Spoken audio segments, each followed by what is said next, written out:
Good morning, board members and guests. Welcome to our March 17th, 2022 meeting. I want to thank you for being here.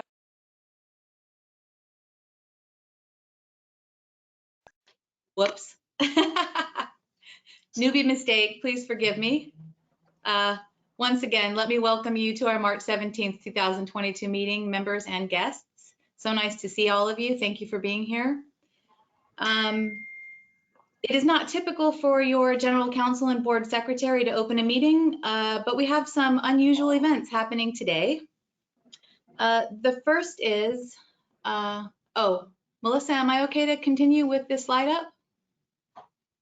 Yep, that would be fine. Okay, Melissa, would you please take roll call? Thank you. Ms. Avila Farias? Here. Mr. Cervantes? Here. Ms. Gallagher? Ms. Gallagher? Here, yeah, sorry, here. Thank you. Ms. Gunn for Dr. Bassiani? Here. Mr. Hunter? Here. Treasurer Ma? Do I have Mr. Starr here? Okay, do not have the treasurer present, Mark absent. Mr. Seeley for, oh, I'm sorry, Mr. Seeley for Director Velasquez. Here. Secretary Castro Ramirez. Here. Mr. Prince. Mr. Prince looks absent. Mr. Russell. Present. Ms. Sotelo. Here. Mr. White. Here. Mr. Acefa. Here. Ms. Miller. Ms. Miller is absent. Ms. Johnson Hall. Here. Claire, we have a quorum. Great, thank you so much. So the reason that I am opening the meeting today is because, as some of you may already know, Chairman Gunning's term expired in September of last year, and we are fortunate to have him for as long as we did. Just want to take a moment to express my gratitude to Mr. Gunning for his many years of dedicated service to this team, his keen intelligence, and his great good humor in demonstrating leadership and captaining the ship through oftentimes choppy waters. So even though I know Mr. Gunning is not present today, I wanted to express our gratitude collectively and my individual gratitude as well to him. As such, we now find ourselves without a board chairperson. This is not the first time in the history of the organization that we've been without a board chair. In fact, it happened in 2015.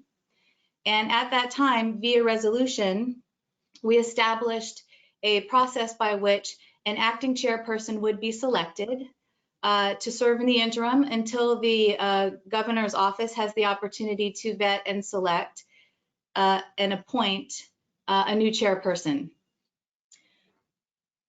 The process that we have in place, according to Resolution 1520, says that the longest standing member of this board, who is a gubernatorial appointee, will be asked to serve as the acting chairperson.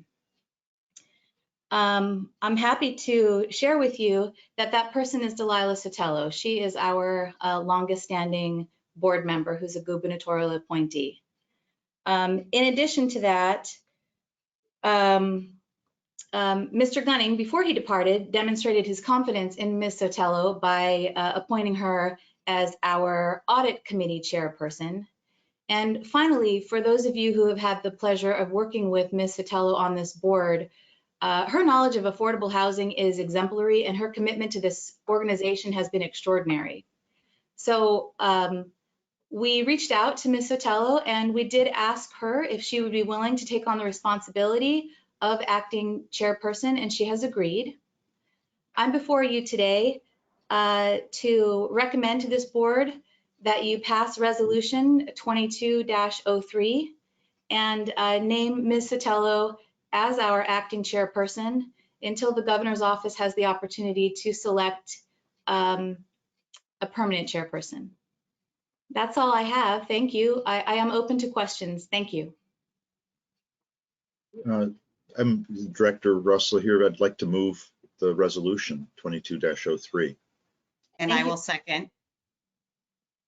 This is Anna Marie Frias. Thank you, Anna Marie. Melissa, may I ask you to take a vote, please?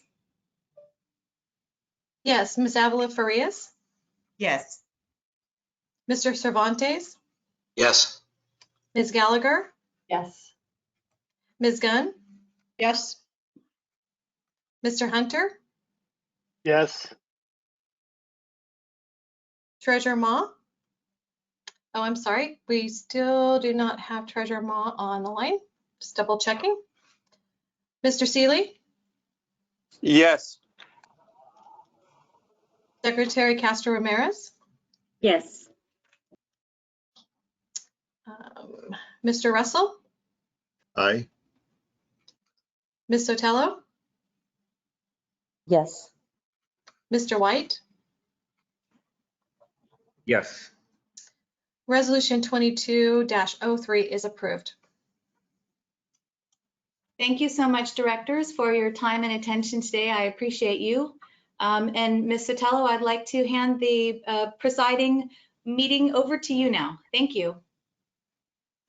Thank you very, very much, Claire. I really appreciate it. And let me apologize to everybody for not having access to my camera.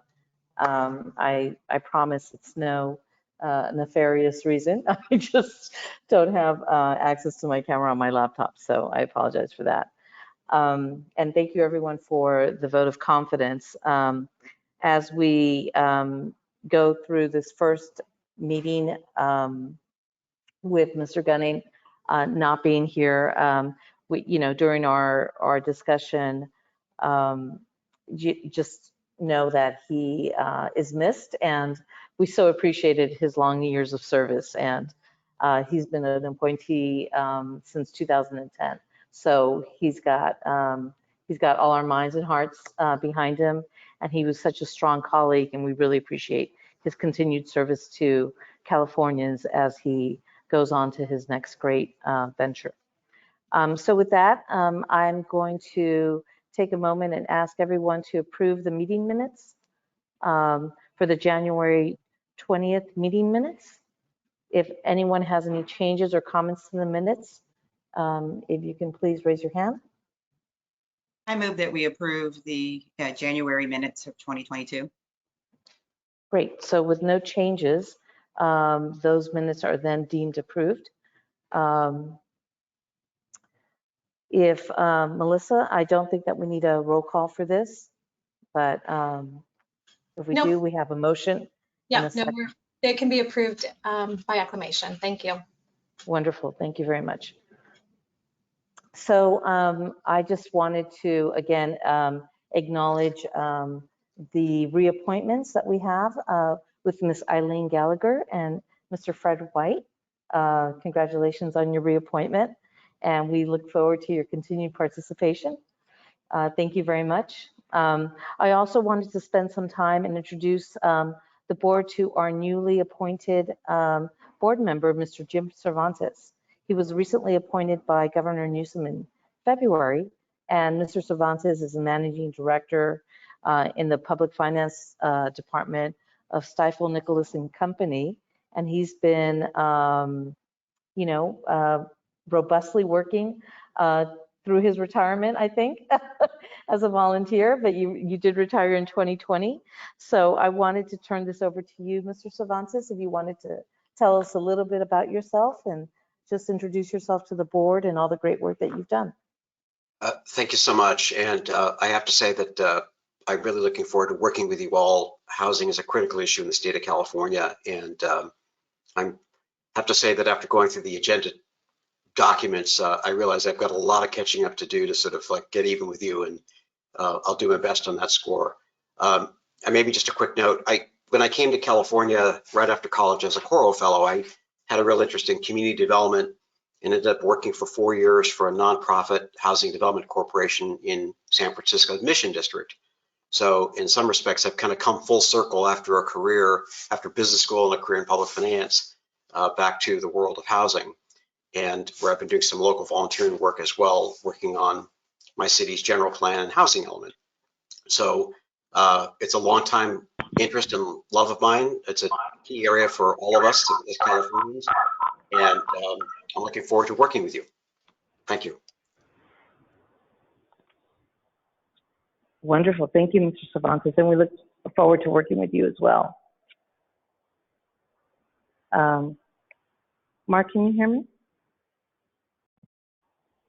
Yes, who is that? Delilah? It is, yeah. Yes, I can. Are you on your Great. phone? Wonderful, I am. With that, Mr. Cervantes, welcome to the team, and I'm so glad to have your experience and enthusiasm as we go through our agenda today. I wanted to just take a moment to turn it over to Tina, our Executive Director, and let me hand it over to you, Tina, for any comments you might have or updates. Well, thank you, Madam Chair Sotelo. And I just want to say how much we appreciate you taking on this role. As we have all attested to, Mr. Gunning was a great chair because he truly understood CalHFA and was really passionate about our mission. And I know, having worked side by side with you, that you share those same qualities. So I am really excited to see how you can make a difference in this position. And I have to say, what a great way to highlight Women's History Month here at the agency. Speaking of CalHFA's mission, I am thrilled to share that we have updated our mission and vision statements. This was a project that I asked for right after I took over as Executive Director back in August, because I wanted to make sure that these statements best represented the work we do and also the values we hold now. I believe that the last time we refreshed these was back in 2011. So to ensure buy-in from the staff, I requested each of my directors to participate in this effort. And special shout out goes to Kathy Phillips, our Director of Marketing and Communications, and her team for shepherding the leadership team through this process. So the way we looked at it is a vision should be an inspirational goal that you'd like to see in the future. And a mission should be what you are doing to achieve that vision. With that said, our new vision is all Californians living in homes they can afford. And our new mission, what CalHFA is doing to achieve that vision, is investing in diverse communities with financing programs that help more Californians have a place to call home. I think you'll see this is not a complete overhaul, but rather a re-emphasis on our unique role in the state's affordable housing ecosystem as financial investors, as housing practitioners, and an important acknowledgement of the different communities we serve. And I have more good news. We made the board aware of this great news via email, but I'd still like to share it with everyone. For the 4th consecutive year, our comprehensive and popular annual financial reports were honored by the Government Finance Officers Association. The reports received certificates of achievement for excellence in reporting, and the GFOA once again recognized the agency for demonstrating the spirit of full disclosure, which is the transparency that the board has consistently encouraged CalHFA to show. I want to applaud Chief Deputy Director Don Kavir, as well as the fiscal, financing, and marketing divisions for their incredible work in creating these award-winning reports. On another note, earlier this week, I attended the annual NCSHA Legislative Conference in Washington, D.C. This event serves as a couple of different purposes, from getting current updates on mission-critical legislative and regulatory activities to collaborating with the other HFA colleagues on solutions to common challenges. So 2022's priorities will include efforts to expand the supply of affordable housing for sale and rental homes for low and moderate income households. There's also going to be an effort about expanding access to households disproportionately harmed by disasters and discrimination, disinvestment, and finding ways to strengthen the capacity of state HFAs to more efficiently and effectively serve as the center of the nation's affordable housing finance system. To that end, the board authorized a new NCSHA's task force, to which I will be serving on this task force. And that task force will be charged with developing and refining recommended practices in the state administration of the housing credit. These recommended practices were last revised, I believe, in 2017, and has been widely recognized by the Congress, the Government Accountability Office, federal officials, state agencies, and overall, they're essential to the housing credit's endurance, growth, and impact. Now, the board may remember that before the pandemic, CalHFA and other state housing entities hosted a California housing briefing with our congressional staffers in DC during the LegCon. This year, we will hold the event virtually on March 28th and share our key priorities as well as details about the California Mortgage Relief Program, including eligibility guidelines and expected outcomes. And then finally at LegCon, I ran into our old friend, Tia Boatman Patterson. Gave her a big hug from all of you, and she sends her best wishes to each of you. So let me talk a little bit about the Mortgage Relief Program. You're all familiar with those guidelines that we shared with you in our last meeting, so I'm not going to go over that again. However, I will share some updates on how we are doing. The program has approved $8.4 million of assistance for California households, and we recently heard that we have gotten the most funds out the door of any state. As you may remember, we have a public dashboard on the camortgagerelief.org website that has more information, and that's also where people can go to apply. We send satisfaction surveys out to the applicants now, and we have received about 2,500 responses. A couple of highlights from their responses are that 90% of them said that the application was easy to use and that the documents were easy to upload. Love hearing that. In addition, they gave our call center a 9.2 rating out of 10. We hope to maintain that throughout the process. And applicants have also had a chance to leave comments, and seeing those can be, for me, the most rewarding part. I was reading through them just the other day, and one of them stuck out to me that I wanted to share with you. And that person said, "I just want to say thank you for giving me hope." Yeah, that is the best news of the entire program, and I want us to keep it going. A little bit about the NMS counseling program. As recently noted in the 2021 fourth quarter report, which is posted on our website, the funding that CalHFA is administering has provided free confidential sessions from HUD certified counselors to nearly 24,000 California families. We have distributed more than $32.4 million in funds, and there are currently 217 HUD certified counselors in the program providing guidance in many areas from home ownership to avoiding homelessness. And of course, these sessions are also providing support to potential applicants of the Mortgage Relief Program. So congratulations for the work that we're, to all the folks within the agency and outside of the agency who are helping folks to consider more options to staying in their homes, staying out of homelessness. And again, that's what we all think is the best thing to do. And then finally, it's the end of an era, guys. We got to go back into in-person meetings beginning in April. So I want to remind you that the board will be meeting on April 21st, which is the next meeting that will be in person. We will be following COVID restrictions, but they have changed. So that, and all meetings, as you may or may not be aware, held by the state agencies must again comply with Keene Open Meeting Act after March 31st, and therefore that's why we're going back to the in-person meetings. The CalHFA staff are planning the meeting and will provide more details about the location, and in particular, we'll provide new safe meeting protocols that we will all need to adhere to during these sessions. Melissa and Courtney are working with our administration division to prepare appropriate and timely guidance, which will be posted and distributed in advance of the meeting. And of course, I look forward to seeing everyone in person and in safe surroundings. So I'm looking forward to the meetings.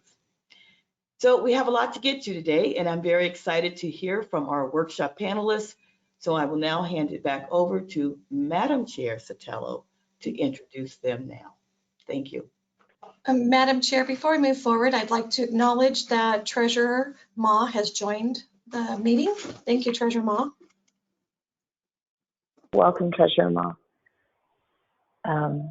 Tina, thank you so much for that wonderful overview and such great detail and information. I think, you know, if folks have any questions on the report from Ms. Johnson, maybe we can hold those questions until we get through our initial workshop, and then we can dialogue and ask questions at that point.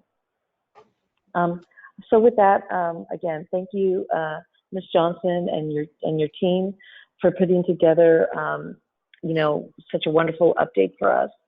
I wanted to set the context for the workshop we're about to have.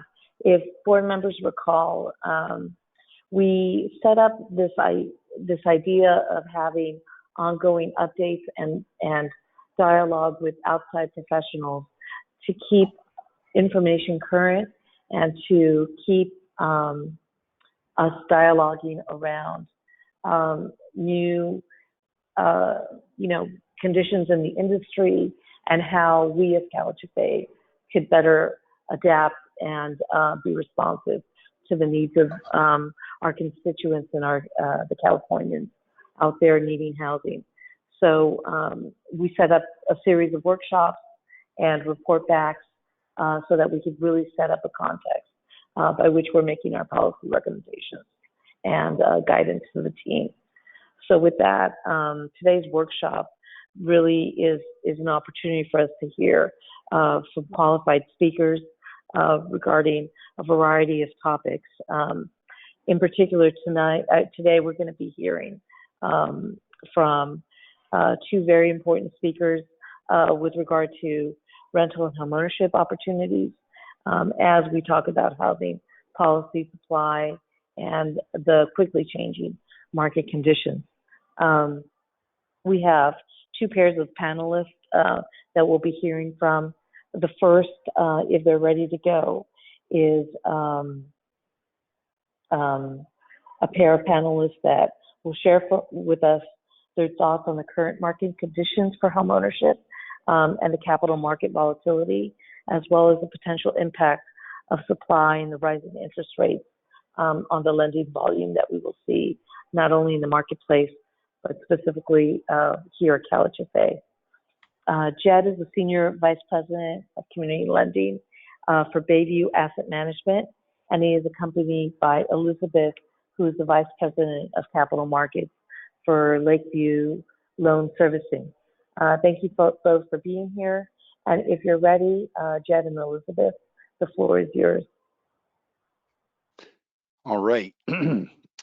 Thank you, Madam Chairperson, and thank you all for allowing Lakeview to have some time during your important meeting today. In particular, Elizabeth and I wanted to thank Tina and Don for giving us this opportunity to speak to you and hopefully provide a little bit of insight into what is going on in the overall mortgage market landscape and within the interest rate environment that is very volatile and perplexing. And if you watch CNBC every day, like Elizabeth and I do, even when you're inundated with information, it can continue to be very confusing. So we're here to hopefully try to provide a little bit of clarity in otherwise murky times. So if we could go to the first page of the presentation. So first off, who is Lakeview? So Lakeview has been a partner of CalHFA since 2016. We are the master servicer for CalHFA's single family program. We are the second largest master servicer in the country and the fourth largest mortgage servicer in the country. We've actually been in the business of mortgage servicing and investing for almost 30 years now. In 2021, we funded $10 billion in HFA loans across the 11 relationships that we manage throughout the country. So we have relationships on the West Coast with California and the state of Washington, as well as in the city of Phoenix. On the East Coast, we have South Carolina, we have Delaware, and I guess Louisiana wouldn't necessarily be East Coast. We'll call them the Midwest, but in the Midwest, we've got Texas, Indiana, Cook County, Illinois, Louisiana, and then also on the East Coast, DCHFA. If we could go to the next page. So this kind of gives a little bit of backdrop of the history of our relationship when we started with CalHFA in serving the single family program for Cal. And obviously there has been a rising tide lifts all ships within the mortgage space over the last 3 or 4 years. However, I think Cal experienced really exceptional growth from 2017 to 2019. As the mortgage market was also doing quite well. In fact, as the origination production peaked in 2019, there was a concern in the single family business regarding, is there going to be enough DPA available for Cal to continue to fund all of these new first lien originations and be able to continue to provide the DPA, the down payment assistance at the current origination levels. At that point in time in late 2019, it was decided to try to put a little bit of a kind of, I guess, a governor on production in order to make sure that DPA funds would be available for ongoing origination activity, which is why we saw a little bit of dip in activity from 2019 and 2020. In 2020, as you can all imagine, COVID was the major detractor in the reduction in origination activity. And mainly for CalHFA, the reason for that was from a risk tolerance perspective. Cal's, if you talk to Don, if you talk to the single family team, they were very concerned about, if we're going to put people into homes, we want them to stay in their homes. And so hence they decided to, and we collectively decided to create a credit overlay on the program to reduce the debt to income requirement that was needed to get into to get a CalHFA home. And it was reduced from 45% down to 43%. That was done as a short-term measure to kind of put a stopgap on origination activity and to make sure that people that were actually applying for homes could actually stay in them. That was lifted towards the end of 2020. And so now we're on more of a normalized run rate into 2021 and beyond. If we could go to the next page. All right, so the current mortgage market dynamics. Now, Elizabeth is our capital markets expert, and she will get into more, a little bit more technical speak on the markets and what's happening with interest rates. I'll just give you some high level dynamics here. A lot of these things you probably are very well aware of. Others maybe not so much so, but as you guys know, the Fed has been pumping up the money supply in pretty significant fashion, particularly in the last 2 years during the economic recession created by COVID.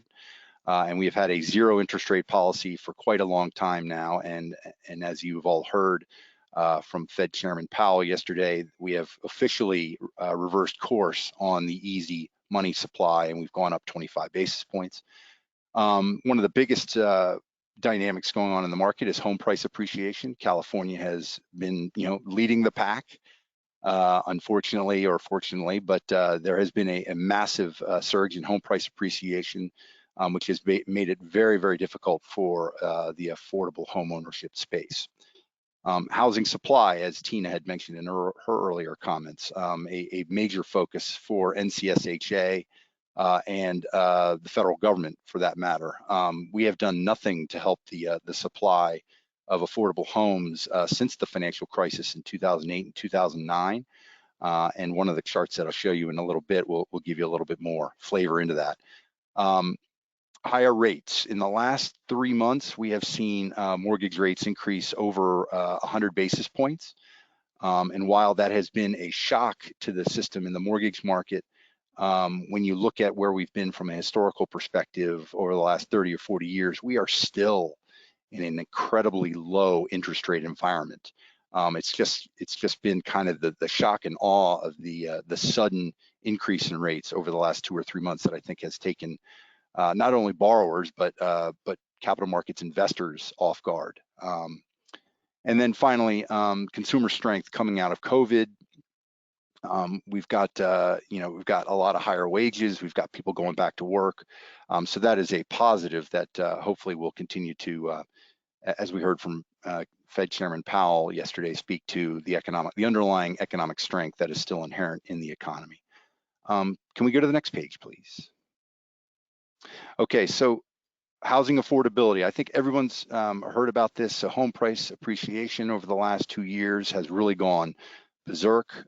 This kind of gives you a good feel over the last 2 decades of what has been year-over-year growth. And obviously we have been in warp speed with the terms of home price appreciation with COVID, with people wanting to work from home. And that has not abated, even with COVID taking somewhat of a back seat as we all get back to more normal working and living conditions in the go forward. Can I have the next slide, please? I thought this was an interesting chart.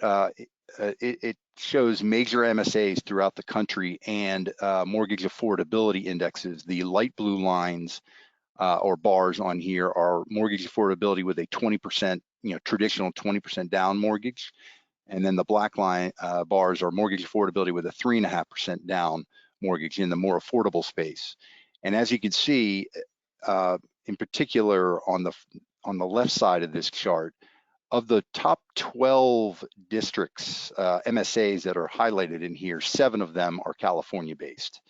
And so that, California is obviously struggling mightily with mortgage affordability for its borrowers.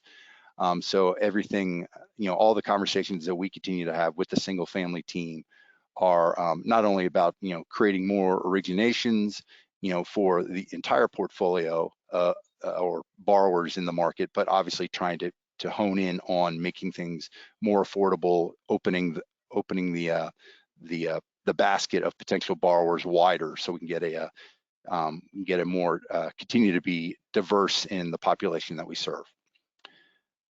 Next page, please. Housing supply. I thought this was probably the most telling statistic here over the last 20 plus years. To look at the months of supply of housing inventory on the market, it is down at the lowest level that it has been in multiple decades, and so that is really the problem that is really vexing the entire all of our days in the mortgage space. We need more supply. The good news is when some of the things that I heard yesterday, we had some home builders that released earnings in the last couple of days. The 3 that I heard from were all pretty bullish on 2022 and 2023 in terms of the housing inventory that they're looking to build. They didn't speak specifically to affordable housing inventory, but I'm hoping that at least the home builders are out there are in good financial shape and will be out there, knowing where the federal government is, and hopefully they have a good fundamental balance between profitability, economics, and serving the mission to make sure that there is an affordable component to their overall housing infrastructure. Next page, please. And then finally, loan performance and forbearance. This is an interesting chart. It goes from during the COVID period, starting in March of 2020 to today. As you can see, big ramp up in forbearance as the CARES Act came out in March and April of 2020. A lot of people applied for forbearance, and as you can see, there's been a, particularly in the last 4 or 5 months, as we've gotten closer and closer towards the end of the CARES Act, which I think has been extended out to August or September of this year, we are starting to see more people getting out of forbearance and starting to get into partial claims, loan mods, as those are opportunities that presented themselves, and people have actually just gotten out of forbearance and started currently paying their mortgages again. So that has been a favorable trend overall. The next page, I believe, is where I'm going to hand off the baton to Elizabeth. Elizabeth, take it away. Thanks, Jed. So now we'd like to just kind of touch on exactly what is happening in the market and what is driving the higher interest rates that you're seeing daily. So if we take a look back to really the start of the year in the first quarter, the Fed announced that they would begin retreating for the mortgage market, meaning they would not begin, or excuse me, they would not continue to reinvest the runoff of the portfolio, and they would no longer be buying the quantity of mortgage-backed securities that they have been buying over the past several years. So what happened as a result to them announcing that is that mortgage-backed security spreads really widened to more normalized levels. You can see the nominal spreads of mortgages there in the chart on the left. And what we think now is just that the spread levels are just more normalized to what we've seen in the past. So typically the nominal yield spread is the difference between a treasury and a non-treasury security with the same maturity. And that is the spread that's frequently used in pricing certain types of mortgage-backed securities.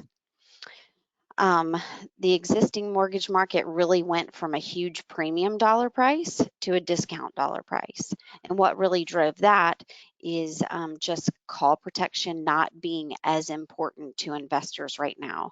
So if you think about it, call protection is very important, particularly in a decreasing interest rate environment, and we're seeing the opposite happen right now. Next slide. So really in the current market, the main driver of that volatility is just the move lower due to the Fed stopping of purchasing bonds. And so that is resulting in a bear market, as we call it, for both mortgages and specified pools. So specified pools are specific securities, so specific mortgage-backed securities that have unique features. So an example of a specified pool would be a mortgage that has 100% of the pool comprised of low loan balance, or 100% of the pool all have LTVs above 97. So investors are now paying up less for those specified pools purely due just to call protection and the decrease for that demand.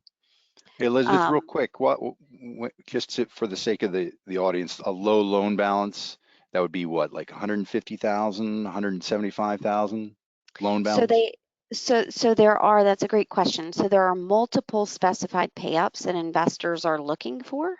And the exact buckets would be 85,000 and less, 110,000 and less, 150, 175, 200, 225, and 250. So any pool that has an average loan balance that's above 250, investors are not going to pay up for that. And the reason that they currently pay up for that is just due to the fact that they perceive that those loan balances have more prepayment protection than the higher loan sizes. The TBA market is really the pricing that is used in the daily rate setting for CalHFA. And that TBA pricing has moved significantly lower since the start of the year, which is making it more difficult to fund the down payment assistance. So what's really unique about the CalHFA program is that you're not entirely dependent upon premium from the TBA market or from the specified pay up side of pricing in order to fund your down payment assistance. Many other programs in the country have suffered to a greater extent because they're purely relying on premium pricing to fund that down payment assistance. And that pricing is coming from both the TBA market as well as any pay up that investors will pay for those particular bonds. Both of those pieces are a component of the all-in price. And so as there has been pressure on both the pricing and the specified pay up, that has really put pressure on rates. So it's kind of the perfect storm right now. One thing that is very positive is despite the fact that mortgages have cheapened, the liquidity remains very strong in the MBS market. As you guys all know, is the second most liquid market in the world, second only to the US Treasury market. So if you look at other asset classes, such as corporate bonds, municipals, there's not as much liquidity there, and those markets have suffered to a greater extent than what we're seeing in the mortgage-backed security market. So if you kind of put all that together, that begs the question of where do we go from here? And this is a very uncertain time. We had the Fed announce yesterday that they will be hiking at the fastest pace that they have in 15 years. So they anticipate 6 more hikes this year with a goal to getting the Fed funds rate at 2% by the end of the year. I think the forecast is for that to continue to creep up in 2023 towards 275 at year end. And so right now what that's causing is a lot of implied volatility in the market. So we're seeing much more volatility daily than we have seen historically.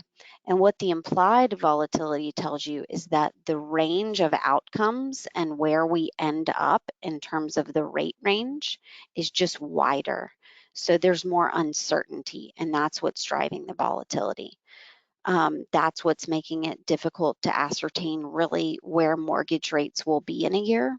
I think if we can get volatility a little bit more stable and we settle into a range, whether that be a lower range or a higher range, I think we here at Lakeview all think that we will settle into a range that is higher. So either where we are currently or higher. And then once we kind of settle into that range, you should see specified pay-ups come back, and that could potentially result in some lower rates than what we're seeing today. All right, thank you, Elizabeth. And we'll go to our last page. And I just wanted to highlight to the board a few things that we are working on with the single family team on your current program. You know, a couple of recent enhancements that have been put into place to kind of expand the borrower base is, you know, in light of significant home price appreciation. One of the things that the single family team did was they removed the cap on the My Home second lien product within the single family space. So that allows more DPA to be funded as home price appreciation has obviously ensued, and gives some of these first-time home buyers and repeat home buyers that are low or moderate income home buyers a better chance at being able to win some of these tough to find homes. And in addition, the single family team lowered the government FICO down to 640 in the last 2 months. Another measure to try to meet people where they are. The second bullet point here is on the ADU program, and this is something that was the ADU program was introduced, I guess, several months ago, but really over the course of the next 2 to 3 months, I think the single family team is hoping that this will really start to ramp up. Our team is considering considering doing a digital marketing campaign that will supplement what the single family team's marketing plan is. In fact, I believe the single family team, hopefully any day now, is going to be announcing some enhancements to the ADU program. I'll leave that to Don to fill in the blanks on that. But anyway, we're looking forward to helping getting the word out through our subservicer network. And then finally, on the mortgage relief program, this is something that we've been working on with Don and the team really for the last year. We helped CalHFA procure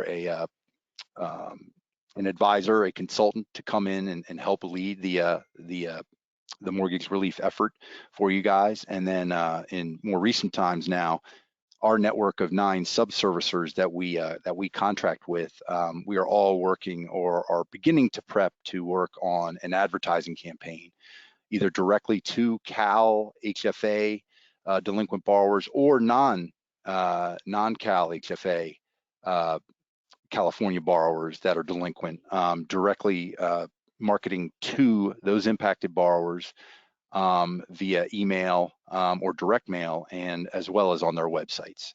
So we're here to help supplement all of the efforts that Cal is making to try to get the homeowner assistance funds allocated as quickly as we can to the impacted borrowers from COVID. So with that, Madam Chairperson and Tina, that is the end of our Lakeview comments, and we're here to answer any questions. Thank you so much, Jed and Elizabeth. That was a lot of really great information. We have a couple of people that I'm sure have questions about this.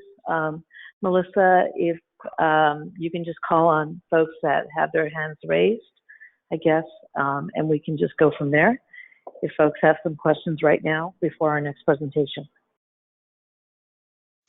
If any of the board members would like to just speak up, we're happy to hear any questions or comments that you might have.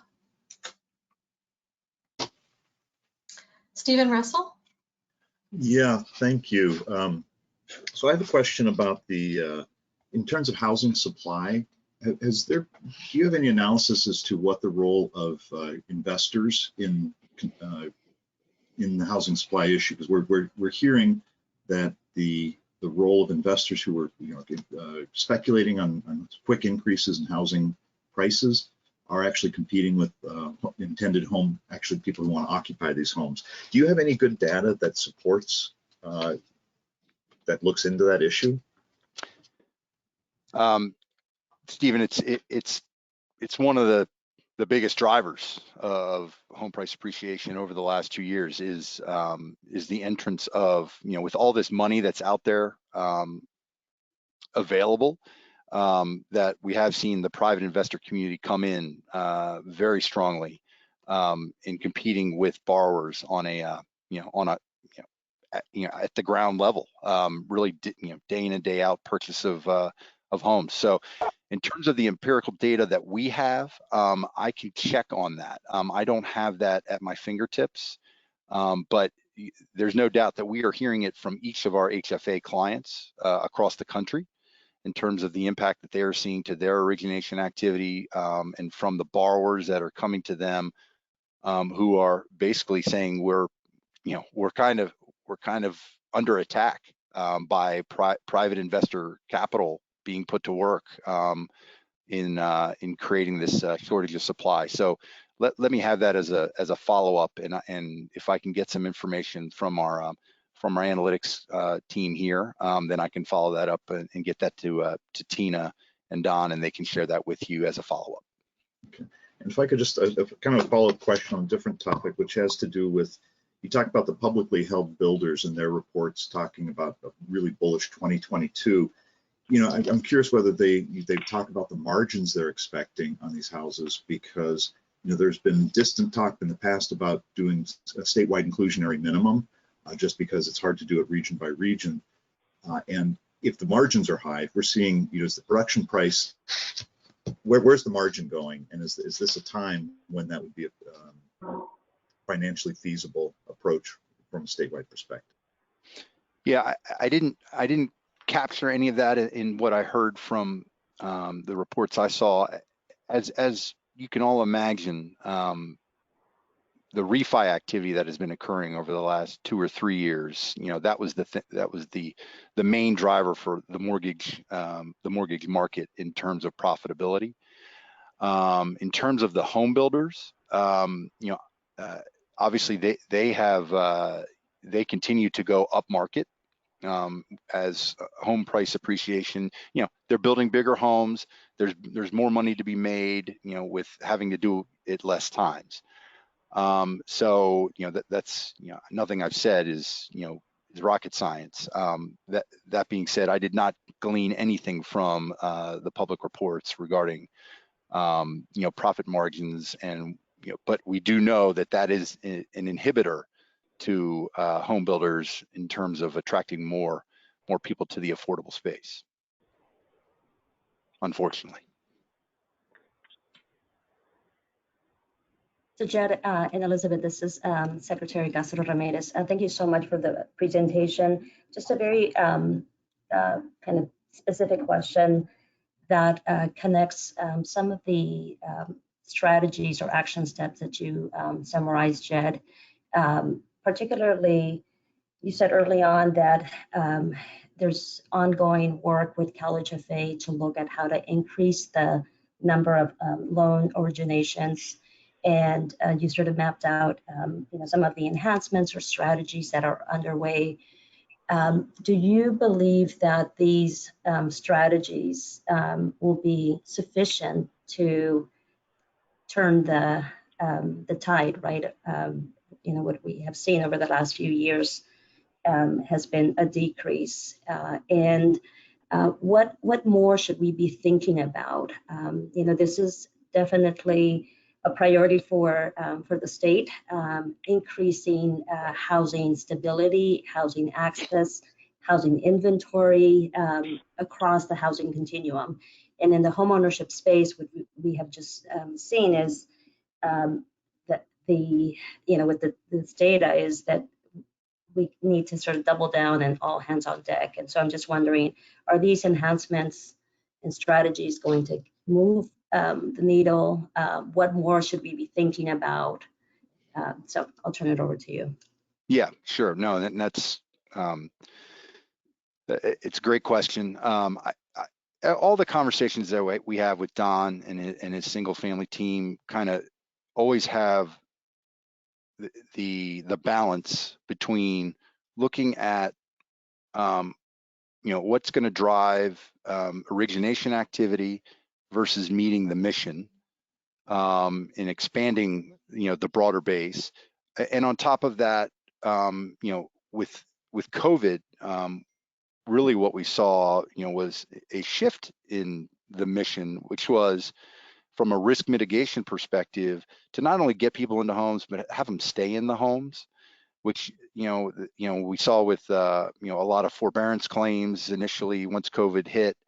I think Don and his team have always done a really good job of keeping an eye out for the mission with driving more production.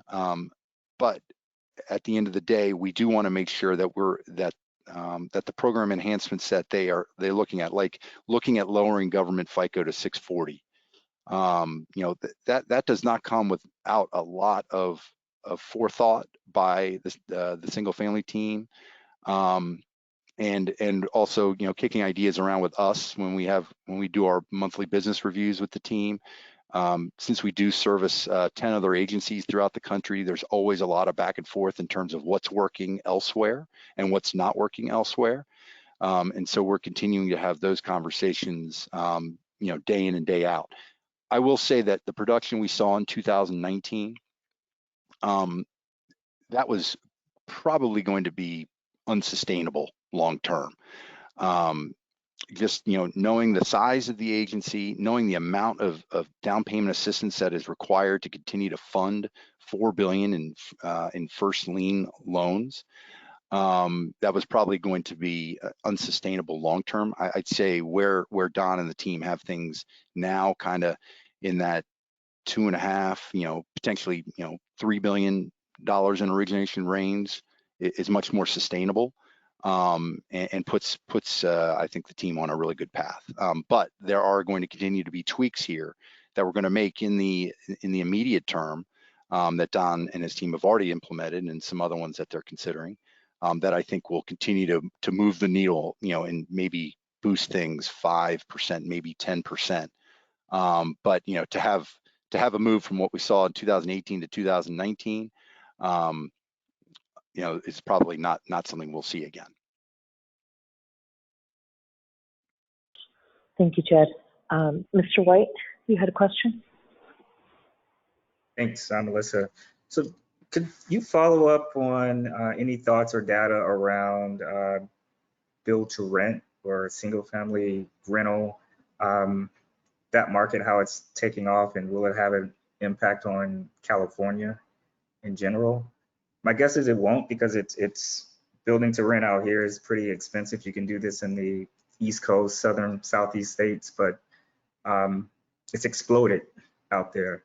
Just wondering if there's any thoughts or data around that happening within our state.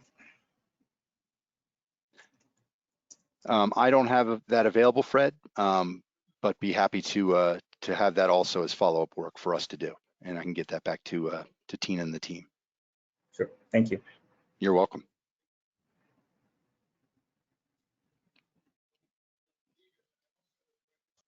Did anyone have any additional questions before we move on? Okay, Madam Chair, I don't see any additional questions. Wonderful. Well, thank you very much, Jed and Elizabeth. You're both welcome to stay for our next panel discussion.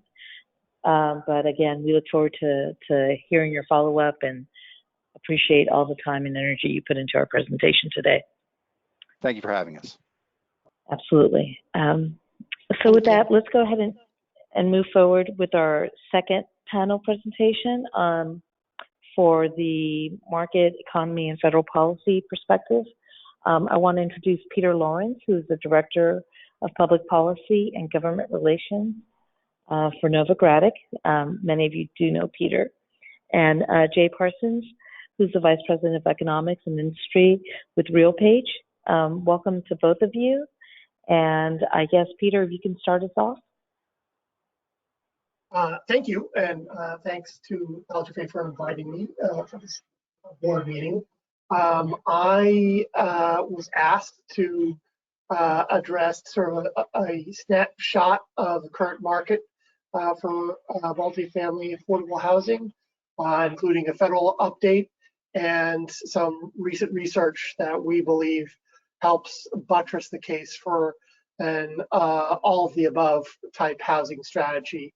And so why don't we get started? Let's start with the next item with my agenda slide here. So here's what the items I'm trying to fit in the time I have. So I do have, as I mentioned, market conditions in the federal legislative changes category. I'm going to give an update on the Affordable Housing Credit Improvement Act, which has been the long-standing federal legislation supporting the low-income housing tax credit. The status of the reconciliation bill, formerly known as Build Back Better, the large reconciliation bill that includes key housing credit proposals such as lowering the 50% test for private activity bonds. Some status on the spending of the neighborhood homes tax credit, a new proposal for incentivizing home ownership in distressed communities. The DASH Act, the middle income housing tax credits, which would help incentivize housing just above the traditional housing credit income limits. The Harvard Joint Center on Housing's 2022 rental housing report recently released has some information I'm going to touch on briefly. An update on the HUD funding situation. Just on Tuesday, President Biden signed the fiscal year 2022 appropriations providing HUD funding. I get a quick snapshot there. A status check on the housing credit average income test regulations, and the ending with the CalHFA mixed income program. So if you go to the next slide, please. So I want to just refresh folks' memory. I know many of you are very aware of this, but there's been a real recent boom in private activity bonds being used for rental housing. And so we've captured here ever since 2000, which is when the bond caps for states were set to inflation instead of being fixed for many, many years as they were before the 2000s. And so here's the picture of it. We have data all the way through 2020. We expect the data for 2021 to become available in the late summer, early fall. But all intents, we expect the national picture to continue to grow, especially now that Congress had enacted a 4% for housing credits generated by private activity bonds. That was effective at the beginning of 2021. So, we could easily see the record amount that was issued, the 17.2 billion, being exceeded when that data comes available. And of course, California has essentially hit its limit, and we're operating at whatever the annual cap amounts.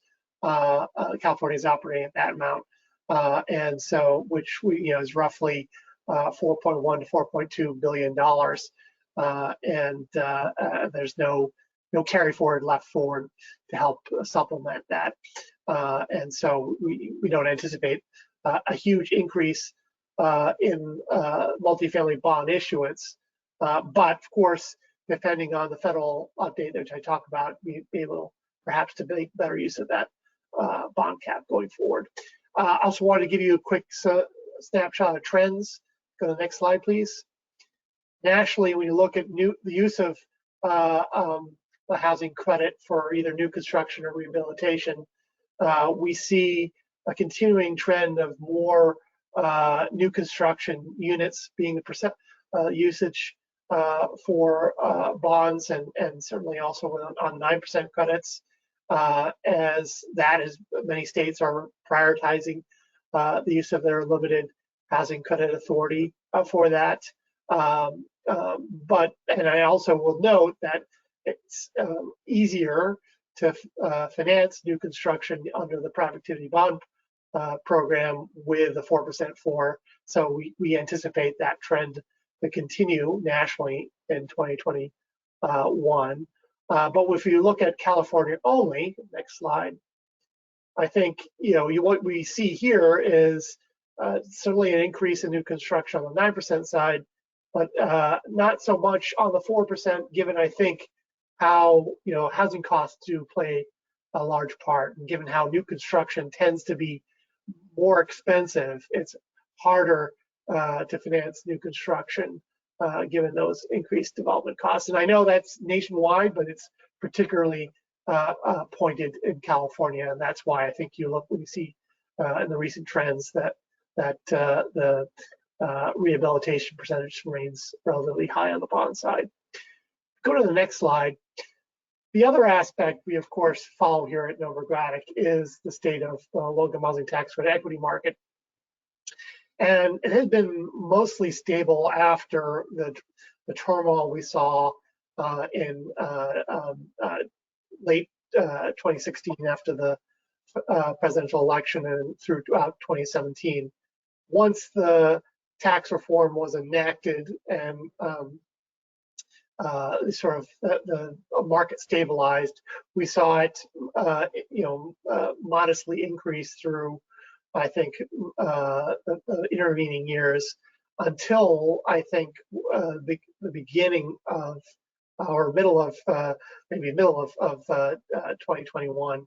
And I think what we've been seeing currently is there's a beginning divergence in equity pricing, given the fact that the 4% floor market has grown, not only with the issuance I mentioned before, the bond issuance, but with the 4% floor. So the credit supply on the 4% side has grown, while a 9%, especially given California's disaster credit allocation, is now mostly being processed and no longer in the market. 9% allocations are decreasing. The 12.5% bump up that Congress allocated back in 2018 has expired, and it's sort of uncertain, along with the status of the reconciliation bill I'll talk about in a moment is uncertain. So, but with the expiration of that, that 9% market has decreased, and so we're beginning to see a divergence in the equity pricing that hasn't been around before, and 4% equity being pricing lower, and 9% equity being a little bit more stable. And we're, some of the factors we're continuing to look at, if you next slide, please, is, the future tax legislation. Certainly if a reconciliation bill is enacted and the 50% test is lowered to 25, that would even, I think, put more pressure on 4% equity pricing. And as the overall economy is changing, given the surge in interest rates with the decision the Fed made yesterday on the 25 basis point increase in the federal funds rate, with the impact of the war in Ukraine, there's a lot of things that potentially could play. And then one sort of federal update we're keeping an eye on is the Community Reinvestment Act. We have heard that as potentially as at the end of this month, the Office of the Comptroller of the Currency, the Federal Reserve, and the FDIC will all come out with a joint notice of proposed rulemaking reforming CRA regs, similar to what the Fed proposed in its advance notice some time ago. And we're going to be working with folks in the affordable housing community to ensure that those reform regulations increase the interest of banks to invest in the housing credit. We think these regs are going to be better than the ones that the OCC issued back in 2020 that was officially rescinded at the end of last year. But there's certainly, I think, things that we can do to continue to improve the rules. And that's given that somewhere between 75 and 85% of housing credit investment comes from CRA motivated financial institutions. It's a crucial development that we're focused on that will impact housing credit equity pricing. But I'm going to move on from that unless there are questions at the end. If we go to the next slide, please. I did want to note that please keep an eye out on our website. We'll soon be updating that with this, where we'll be able to document more precisely the pricing divergence between 4 and 9%. I can't give you a specific date yet on that, but it's coming soon. And so please keep an eye. Next slide, please. So I'm now going to talk about the federal legislative changes, which of course is where I spent most of my role here at Novogradac on. So if we move on to the next slide. So the Affordable Housing Improvement Act has been the legislation that many in the affordable housing community have been pushing for some time, and from which the 4% floor was essentially taken, and continues to have really strong bipartisan, bicameral support. We're continuing to grow that as we wait for the action on the reconciliation bill. I wanted to make sure you have the latest stats there. And there's a growing number of members of the California delegation that are on this. Some are not officially reflected in the numbers. They're on what's called a queue because the sponsors of the legislation are trying to keep the co-sponsors not too skewed in terms of partisan. That has a history of being a bipartisan bill, and so they're trying to keep it to no more than 2-to-1 Democrats to Republicans, and so there are actually a fair number of California Democrats who are kind of in the queue waiting to be added as Republicans are added, and there continues to be Republicans added to this legislation, in the past few weeks, and there continues to be efforts to get more on those. So we'll see those Democrats come off the queue to be paired as those Republicans get on. If you go on to the next slide, please. So what is possible from that legislation in reconciliation bill? The whole set that was included as recently in a Senate draft version back in December may not be happening given Senator Manchin's concerns. The legislation, that full scope is not likely, but you may see in the press that Build Back Better is quote unquote dead. But what that means really is the entire scope is not going to advance. Senator Manchin, however, as recently as the State of the Union address back in March, has emphasized, though, that he is certainly willing to support a pared down version. And he highlights, for instance, the clean energy provisions, which, by the way, do include one housing credit related issue of being able to add solar panels to housing credit properties without reducing housing credit bases, which would really hugely increase the financial feasibility of doing so with housing credit properties. So that's one element that he's been very upfront, and there's been other ones too that he's publicly mentioned. And so we are anticipating that there will be an effort towards resurrecting a reconciliation bill. Right now, and I have a timeline which I can outline this in a moment, it's not going to happen, but we do anticipate it will in the near future. And so I wanted to go through, what is some of the main proposals that we think might emerge. And obviously foremost of that is lowering the 50% to 25%. I think to give a reason why I think this has got a decent chance of proposal is that it's not just California that is the challenge. It's many other states that have joined California in using up a lot of their bond caps. And we've collaborated with Piper Hudson, a law firm that really specializes in being counsel to bond finance properties to capture the current demand. And you can see there's about 24 states that are in this scarcity session. So I'm going to actually need to speed up. I've been told that I have less time than I thought. So I want to just quickly go to the next slide, please.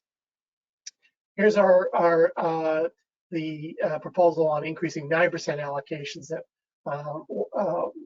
may be considered as part of the RISE bill.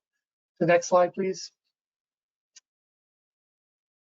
And here's a number of other provisions that maybe are not as high profile, perhaps not as likely, but have been included in past and sort of are in the running potentially in a future reconciliation bill. Next slide, please. On the spending side, which are even more challenged given that Senator Manchin is concerned about the overall spend rate in a reconciliation bill, but I did want to say that certainly that whole 156 million is not at all going to happen. But there are some elements of that that potentially may be considered, and I wanted to just highlight a couple that are of interest to California. One is being the Housing Trust Fund. If you go to the next slide, here's what potentially might be coming if Congress were to include up to $15 billion in the Housing Trust Fund. The allocation would go from what California received last year, about 127 million to almost 2.7 billion. A pretty tremendous increase in resources. California was particularly, benefits in the housing trust formula as compared to other states. Next slide. The other one was for a new HUD-administered program for first-generation down payment assistance and counseling. And this is inspired by legislation that from Chair Maxine Waters from California. If you go to the next slide, please. And that's highlighted here. And that it's not clear how much of a 10 billion might be able to survive in reconciliation bill, but we know Chair Waters is pushing for this among other priorities. The next slide, please. I want to just give a quick background on neighborhood homes investment credit, which would be very analogous to the housing credit for owner-occupied housing in distressed communities. It also has strong bipartisan support, bicameral. Next slide. Here is our brief sort of description of what it would do. It would go to the California, I will assume, I'm not exactly sure which agency in California would be given this responsibility, but I imagine it would be allocated perhaps by TCAC, but in consultation with, I'm sure, CalHFA and the Department of Housing and Community Development. Next slide, please. The version of the bill that actually was included in Bill back where there was a temporary revised version, we have an estimate of how many allocations we anticipate from that. Next slide.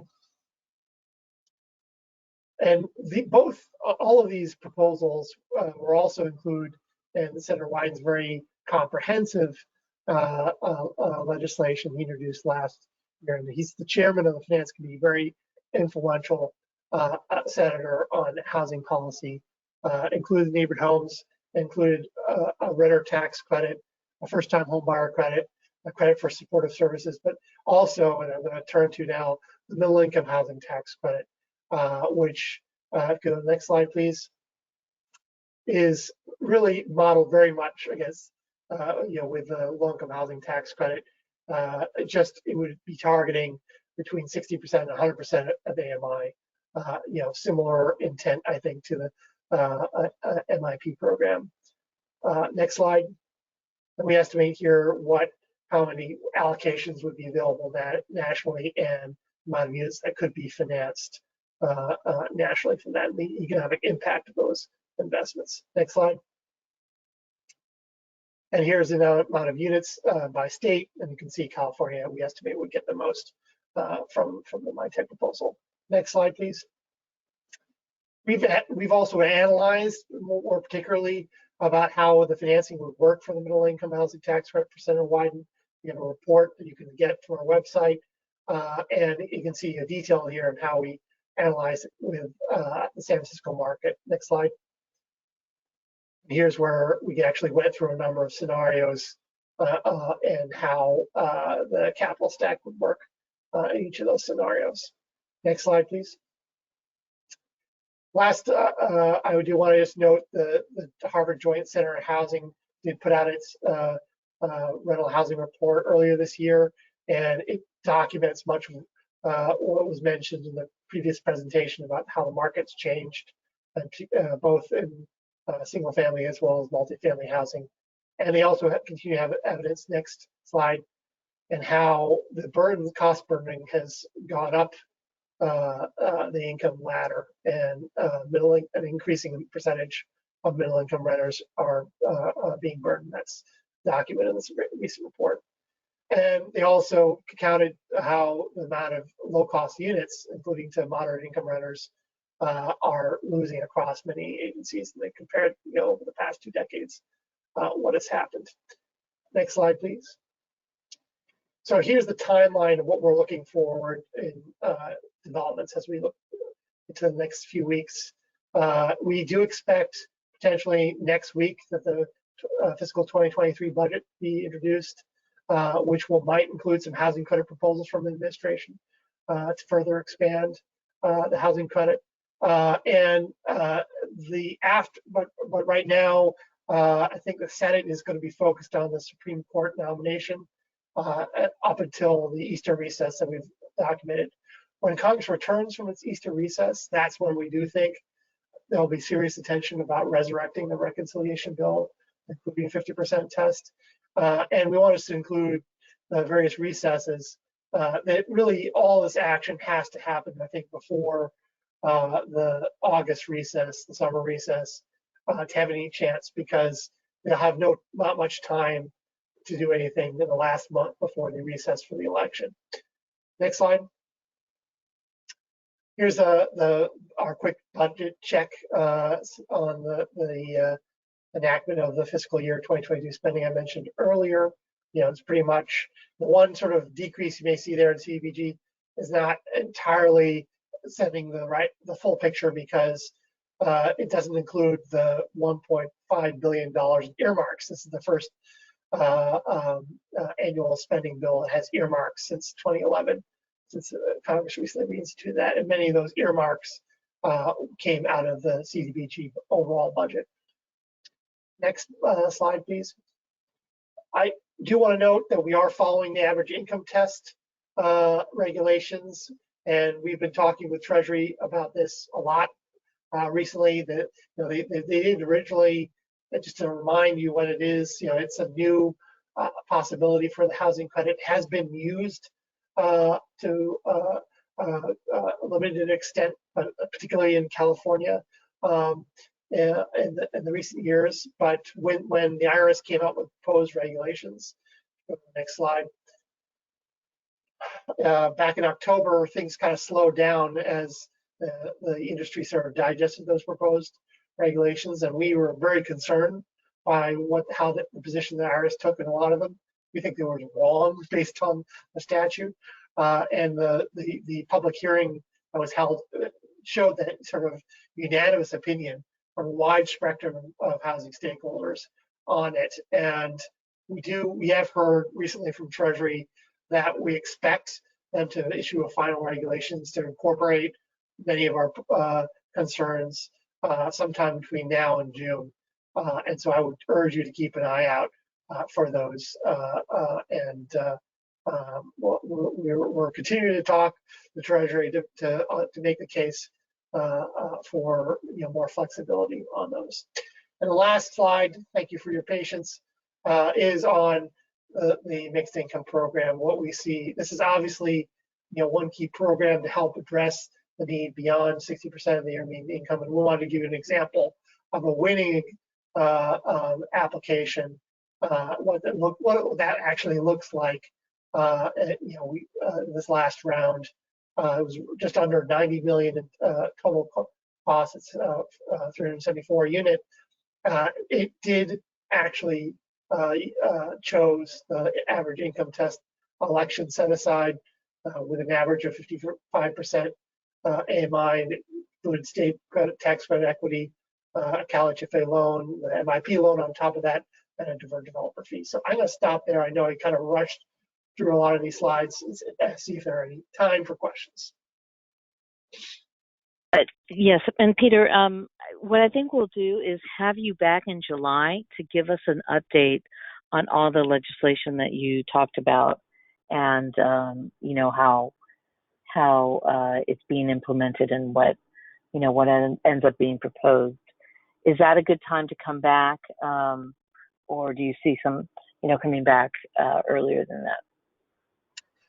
Yeah, I mean, as you saw briefly on the timeline slide, my guess is we might get a good sense of the reconciliation bill after the Easter recess and before Memorial Day.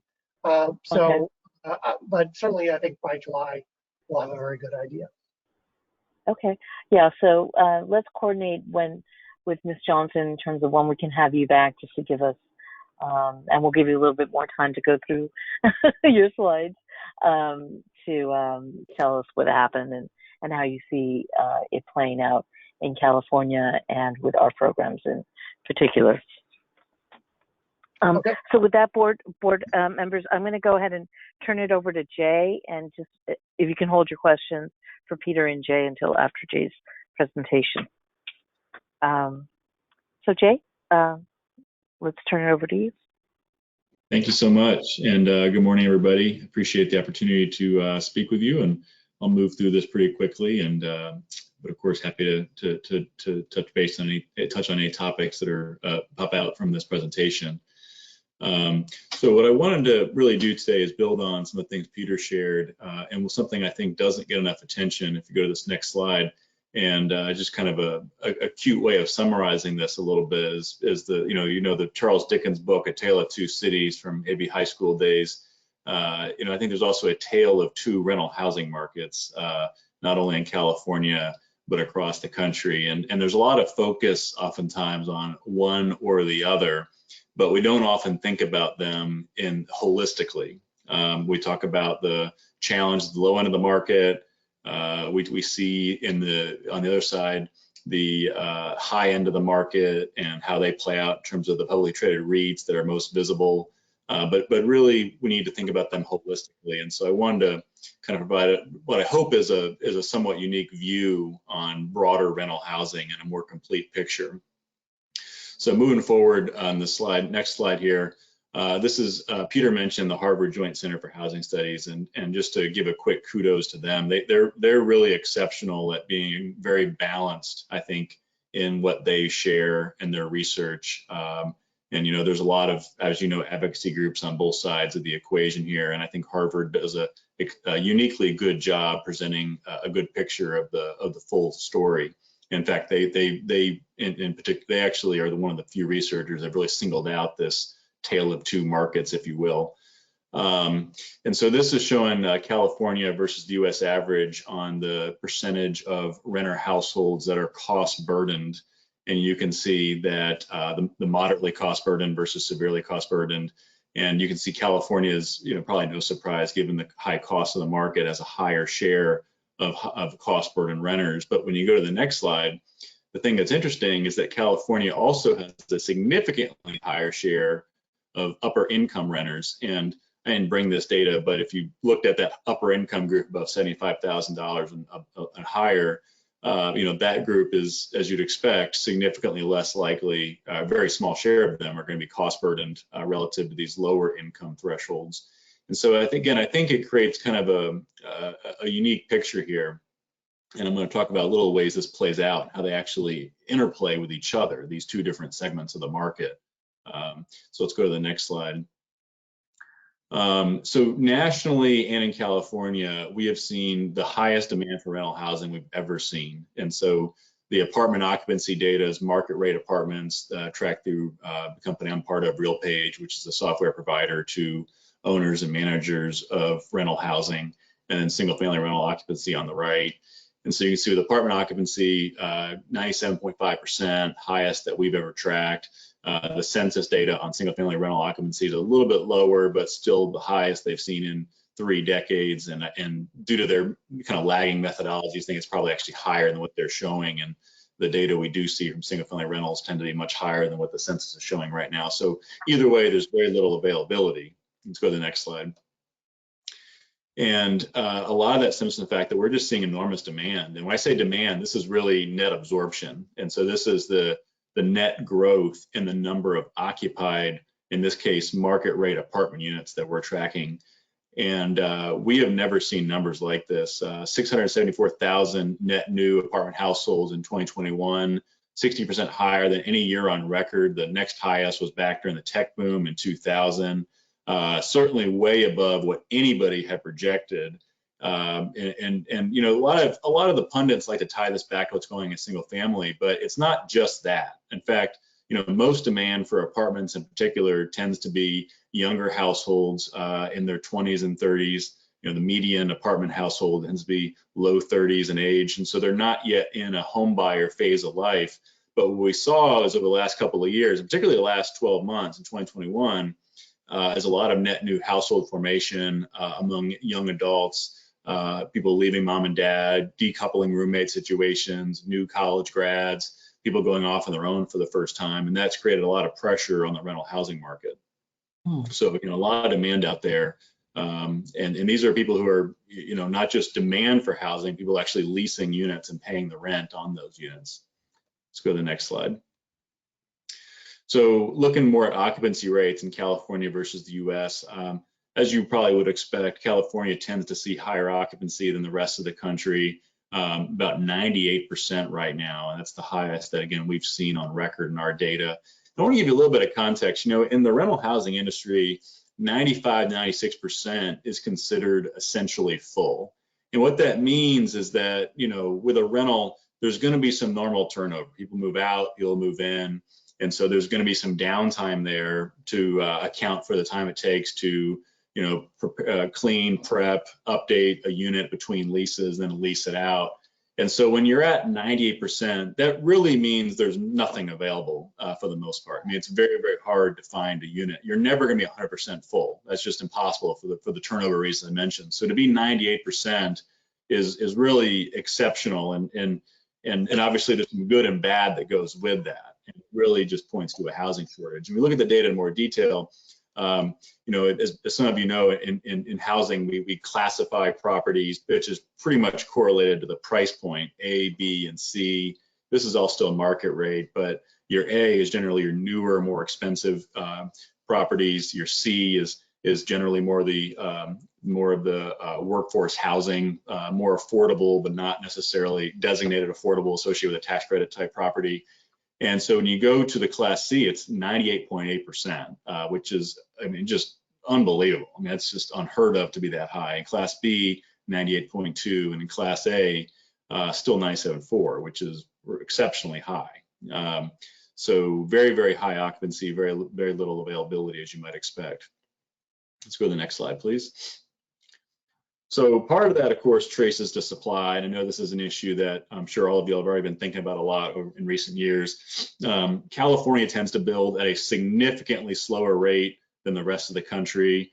You know, a lot of people like to compare to, you know, the Arizonas and Texas and Nevadas, but it's not just that. I mean, you look at the whole country, including the Midwest and Northeast, California has consistently expanded its apartment stock at half the rate of the rest of the country. And, you know, average about 1% growth in inventory over the last 5 years or so. A little bit of pickup coming in 2023, but still well below the US average. And one of the things that I think doesn't get enough attention is when you build new apartments, even at the higher rents, what it's doing, in fact, there's a good paper was written about this a few years ago. They called it filtering. What happens is that it brings people out of more affordable units whose incomes are well above, you know, basically they're people who can afford these nice newer properties, but they're living in more affordable properties because there's not anything else available. And so when you build new expensive supply, it actually pulls people out of those units and makes more middle income and lower income housing available to people who are more in need of those units. And additionally, you know, we've also seen academic research showing that, you know, today's new apartment supply, as you'd expect, or new supply in general, you know, this is really tomorrow's middle income workforce housing. You can't build middle income housing. You kind of build something Peter said earlier. And so it's really just kind of has to age in place for the most part without a lot of additional support. And so it's really important to see construction at all price points. I mean, we talked about obviously higher end now, but, you know, all price points, we need more supply. Let's go on the next slide, please. And so when you look at supply also, this is Harvard data again, they measure the number of ultra low rent units. These are units below $600 a month. You can see that number has shrunk in California from about 650,000 in 2009 to about 500,000, excuse me, in 2019. So for some context here, California has the fourth most units below $600 a month, but it's either the lowest or second lowest share in the country in terms of something like 8% of units in California are at these lower thresholds. So there's a real lack of lower income housing, as you all are certainly all aware of. And I think, as you know, too, you can't really, you know, private developer can't really build these price points given the cost of land, construction, and operating. So to get to these price points, even to maintain it, does require significant assistance to do so. Let's move on to the next slide, please. And so again, going back to the Tale of Two Cities here a little bit, you know, just while there's at the high end of the market is a very different story than the lower income side of the market. This is data on market rate professionally managed apartments across the country. And, you know, again, when you hear about rental housing, typically hear about these high rent incomes that are in lack of affordability, but that's really blending data. in ways that you're hiding the real story. What's happening is in the market rate side, we see rent income ratios consistently in the low 20% range. We see this in the millions of units that run on our systems. All the publicly traded REITs are showing the same trends. But then you look at below that into the mom and pop, more shadow market rentals, affordable housing, and that group's, it's a lower rent, but people paying much more of income on rent. And so again, you really have to delineate between these two different segments of the market to get a fuller story. And if you go to the next slide, it's even more telling. This is by the top 50 MSAs in the country, and I put the California big MSAs in red. And again, when you look at just this segment, market rate professionally managed apartments, all of these markets are around low to mid 20% range of income spent on rent. This is for the roommate situation. Obviously, apartments benefit from sometimes multiple income earners. But the real story is the income required to rent an apartment. So in San Francisco, for instance, the median apartment household commands about $150,000 in income. In San Jose, it's pretty close to that. And then you can see LA is below 120,000. Anaheim and Orange County are right around 100,000. And so Riverside is actually has the highest rent income ratio. And that's not because it's the most expensive, of course, but because incomes there tend to be closer to $75,000 than what we see in the market rate apartments. So again, this isn't all renters. This is just market rate professionally managed apartments. But again, it's kind of showing that story here about that segment that does live in this is not an affordability concern, but there is a lack of supply here, which filters down and impacts the rest of the market as well. And also the barriers to live in a market rate rental are significant. I mean, a lot of the new construction, as you know, is very expensive due to the cost of land and construction, and also some of the requirements associated with setting aside units that are affordable or paying offset fees and whatnot. So the good news is people are paying those rents, but the bad news is only obviously a small share of the population can do that. Let's move on to the next slide.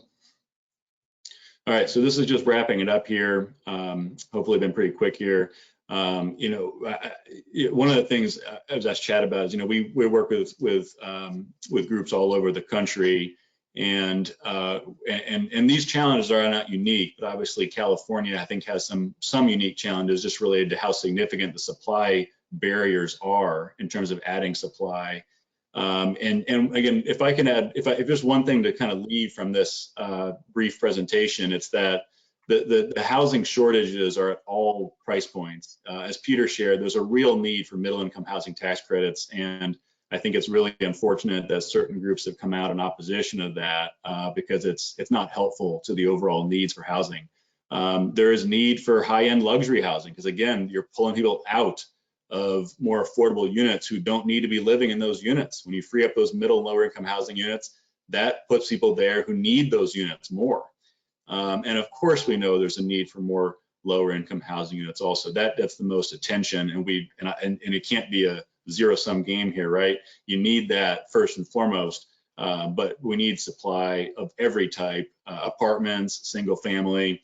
I think California has made some very positive steps on some zoning changes. There's been issues in certain parts like Los Angeles to expedite those changes. Those are badly needed.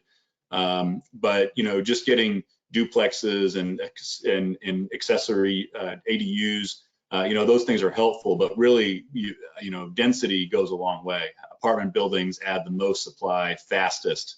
And it's very hard. You talk to developers and investors, it's very hard, especially in California, to get those done. I mean, you hear, I'm sure I'm not telling you anything you don't already know, but we talk to developers all the time. They say they've been working on a particular deal for 10+ years due to all the red tape associated with getting something approved in certain parts of the state.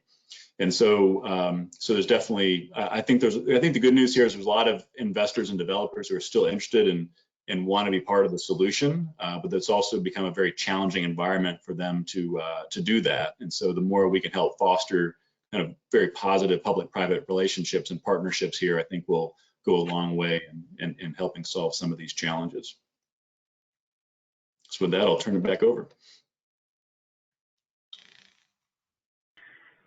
Great, thank you very much, Jay. Melissa, both these presentations are available to the board, correct? And have been either accessed through the link or via email? Yes, we'll make sure that they're posted on our website for the public to access, and we'll make sure our board members also have copies of them. Wonderful. Thank you very much. So with that, I'm going to open questions to Peter and Jay. Board members, are there any questions that you may have? I see Mr. Russell raising his hand. Okay. Yes, thank you. For Jay, Stephen Russell, I'm with the San Diego Housing Federation as well as a board member here. So we're always interested in all aspects of what we do in doing data-informed policy decisions. And as a result, there's been a push in previous years to do a rental registry. There's state legislation that has died repeatedly about doing a rental registry because of resistance. I guess I have a question about your reliability, how much you trust your data, given what is available from Zillow, from ACS, from your own data. Do you compare these? Do you think you have a good fix on what's really the vast majority of housing, which we know housing when it comes on the market, we can tell you what it's actually being offered for. How confident are we that we know what's really happening, especially in the mom and pop market? And just a broader data question. Do we need a rental registry, or do you feel we really have a fix on what's going on? Well, Stephen, that's a great question. And the answer is no, we don't have a good handle on that. Everybody covers a segment of the market. There's even the census data is frankly for rental housing is pretty terrible in comparison to some of the for housing and homeownership data. You look at some of the data from groups like Zillow, it's very skewed toward who's paying for an advertisement. And it's only the asking rent for a new lease, which when you have 2% vacancy, there's not a lot of new leases out there. And so it doesn't really tell you what people are actually paying right now. In our data, we're very skewed toward, we have very deep coverage of professionally managed market rate apartments. We have more of that than anybody, and it's a very comprehensive data set. It's not just the asking rent, but it's pretty much limited to that. And then you get to the mom and pops. A lot of these are advertised on Craigslist or with yard signs, word of mouth. And so it's very, very difficult to get good data on that. And so that's one reason I think there's a lot of challenges getting a comprehensive understanding of rental housing, is because a lot of times we're mixing and matching data sets. And you're taking some data from Zillow on what rents are and then matching that with census data and incomes, which is apples and oranges. So to answer your question, I don't think there's a good comprehensive view of that today in terms of the full picture of rental housing. Thank you. Ms. Are Gallagher? there any other questions? Yeah, I had a question on, you showed that like the spiking demand for high-end rental housing, and one of the, anecdotally, articles often references sort of ghost buildings in downtown Manhattan and these other cities. Yes. How much of those do you think are actually truly occupied, or how much of them maybe, investment properties or foreign? Yeah, that's a really good question. So when I showed that, we're really talking about more traditional apartments, and those do get leased up quickly. The ghost property issue is more of these condos where you have people who are, and now this is in the news obviously because of Russia, are people who are parking cash in a condo unit and not using it and really just calling it just as an investment. That's not the type of stuff we're tracking. And that's a whole separate problem where, high-end real estate on the ownership side in multifamily buildings has become in condos really, has become a way to kind of preserve capital. That's not part of our data. Thank you. Secretary Castro Ramirez?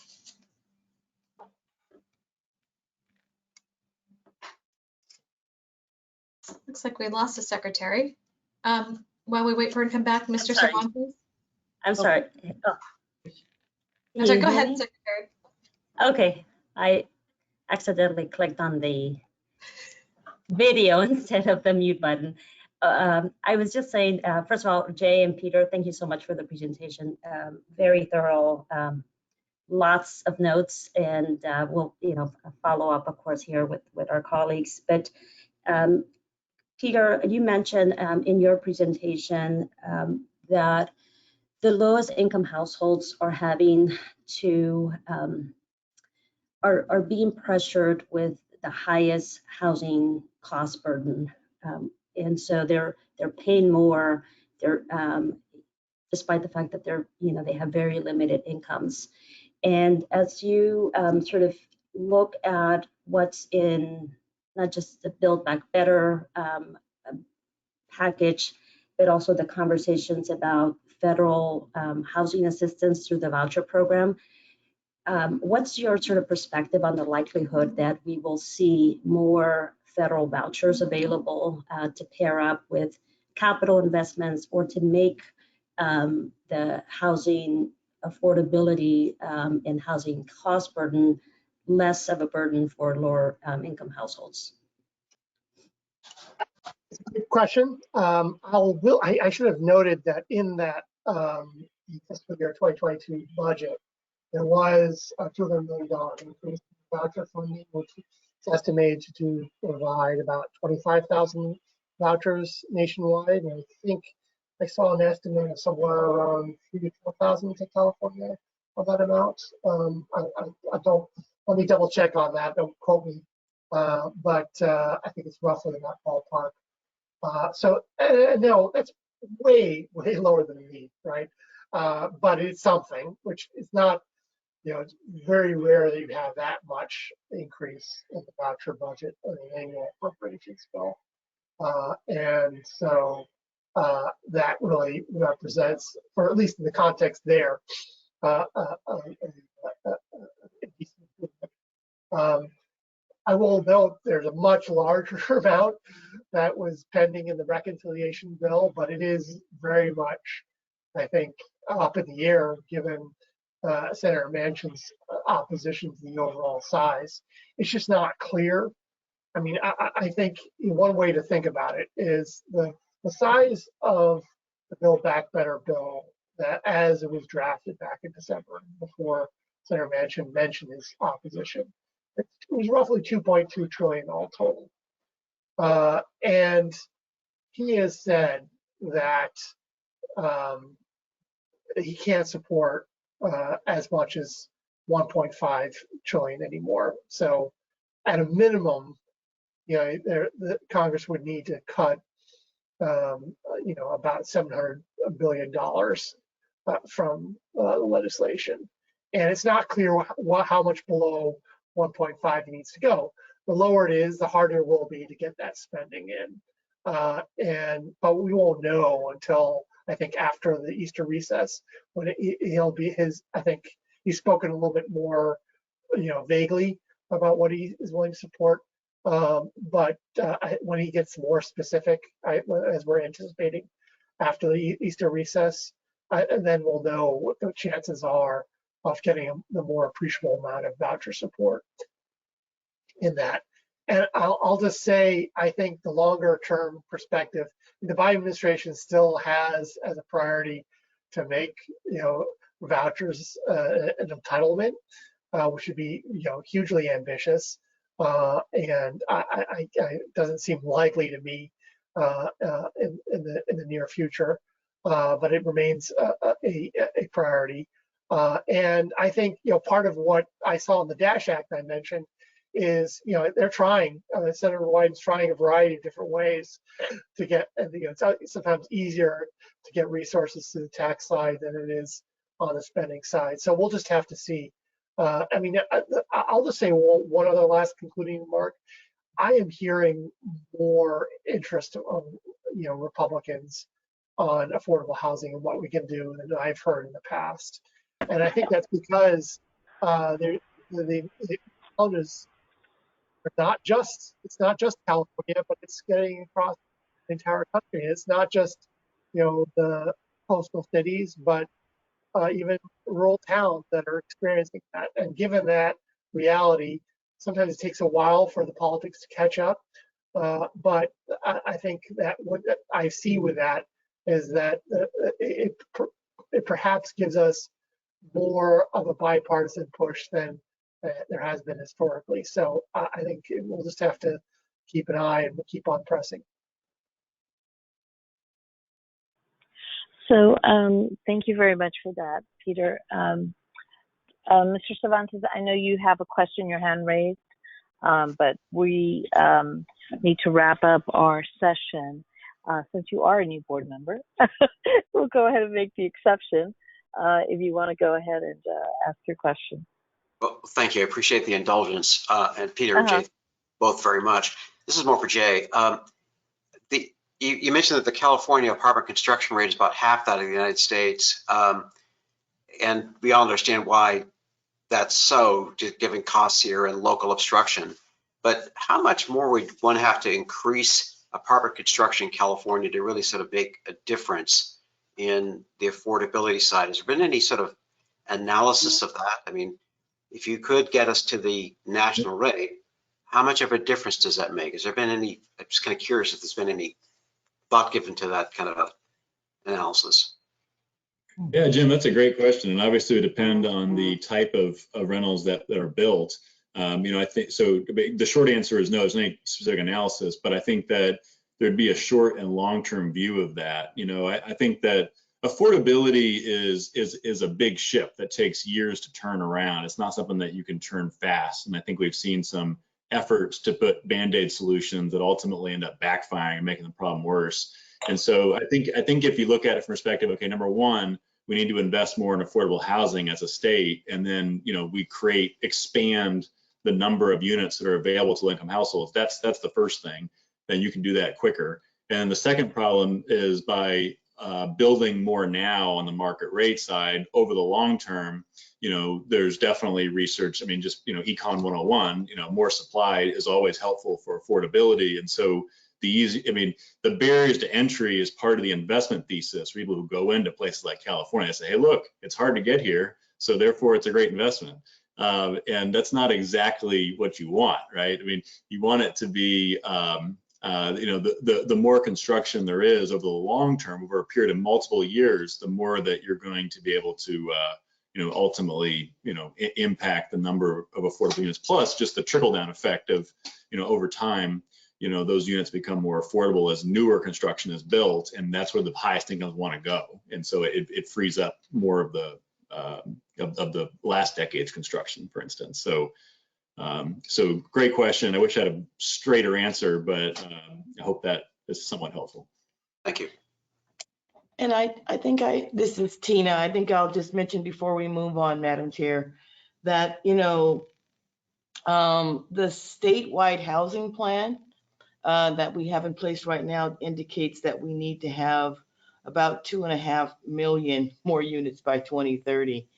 Now that's, and with a substantial number, almost 1 million of those needed for low income or below.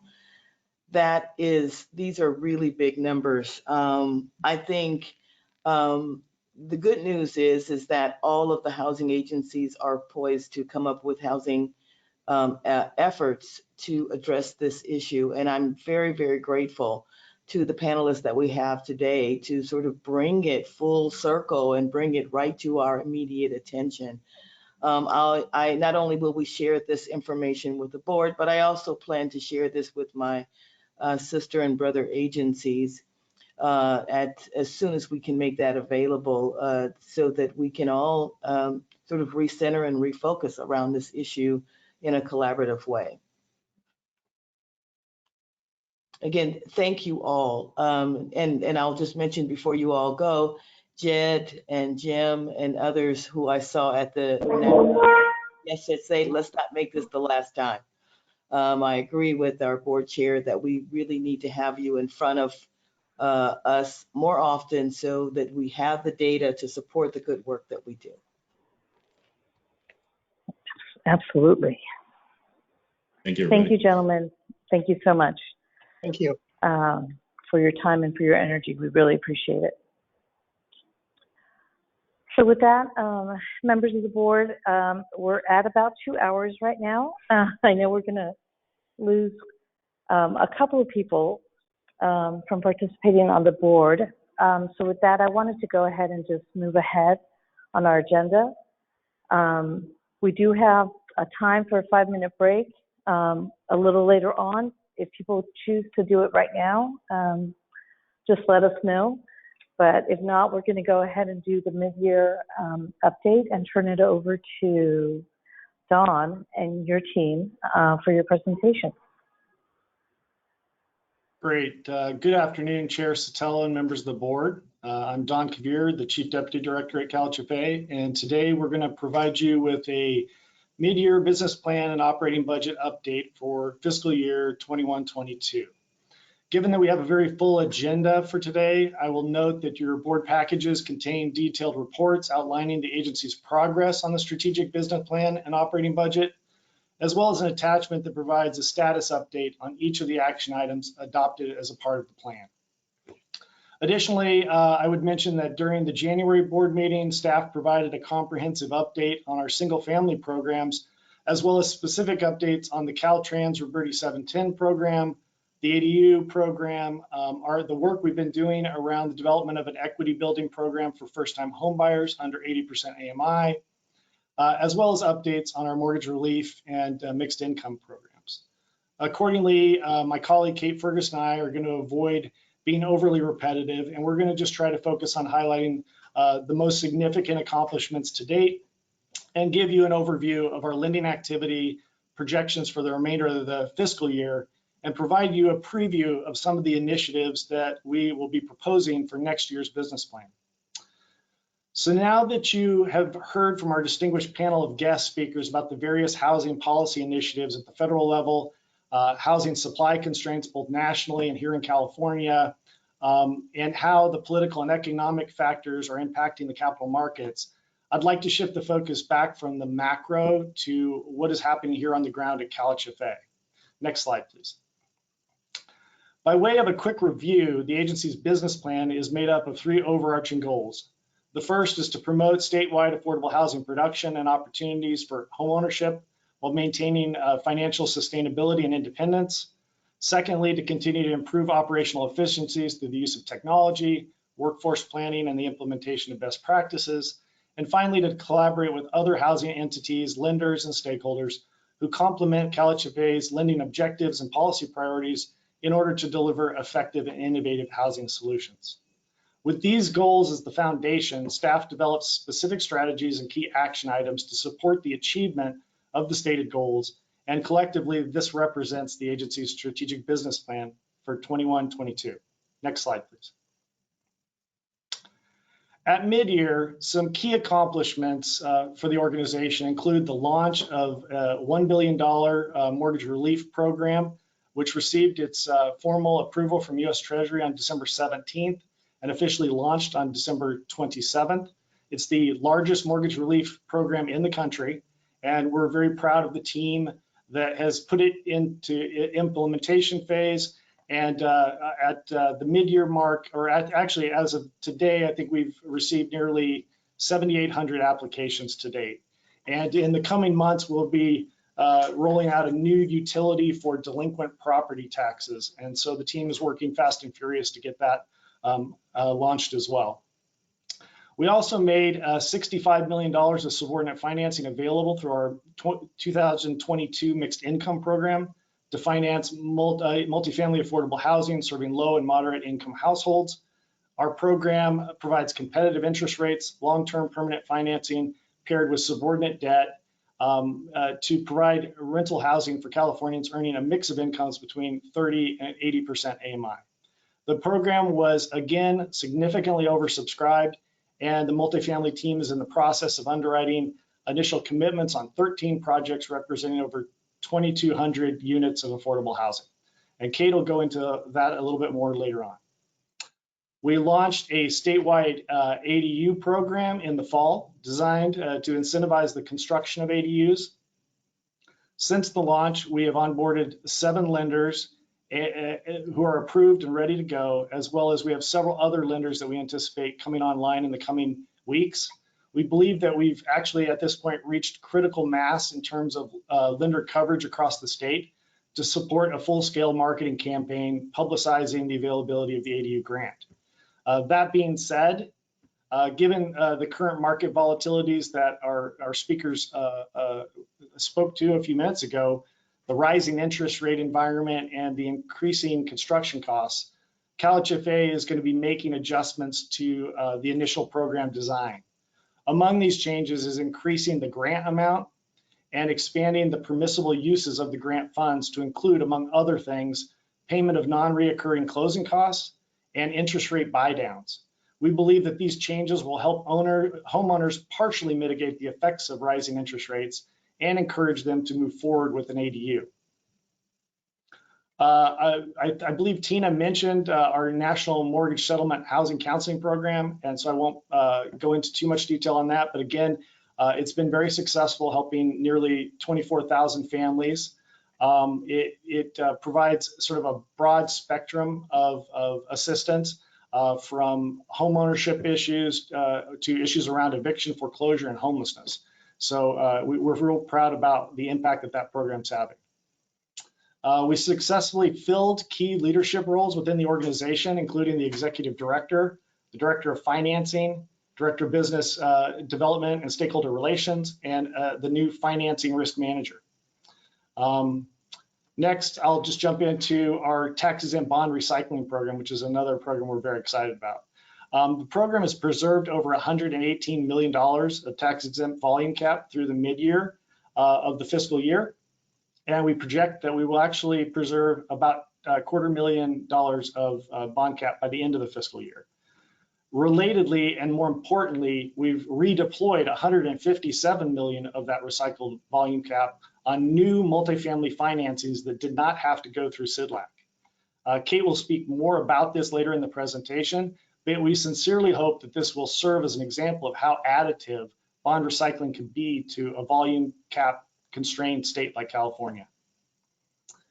Next, it's no small feat, and I will celebrate it, is that we've actually retired the last of our outstanding variable rate demand bonds.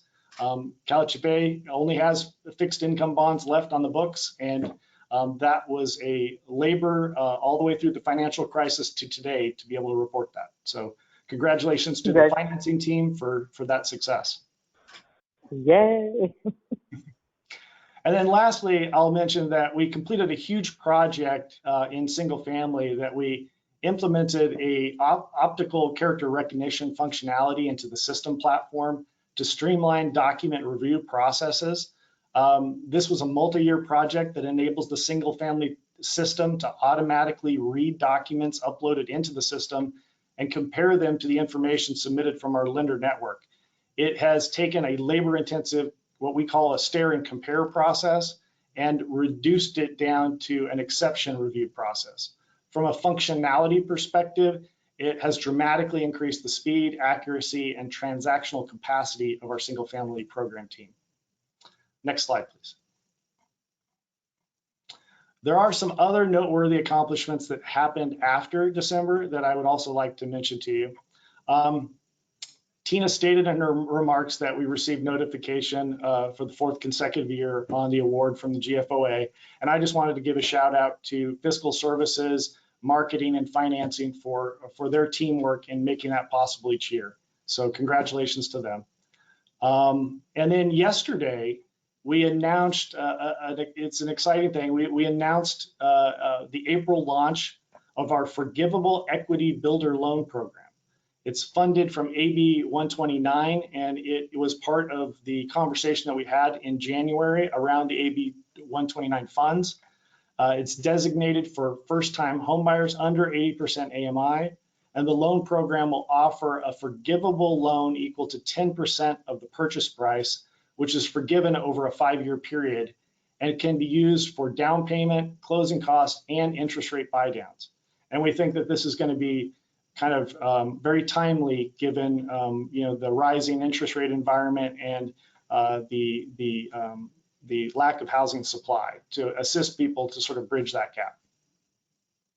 Lastly, we completed a multi-year project to select and implement a system solution for multifamily and asset management. The team is very excited as it has been nearly 5 decades in the making. And what I mean by that is in the entire history of CalHFA, we have never had one system that could facilitate both loan originations and asset management.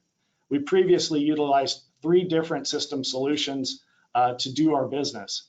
And the project was a cross-divisional collaboration from our enterprise risk group, IT, multifamily lending, asset management, and the team really rallied around the project and made it happen.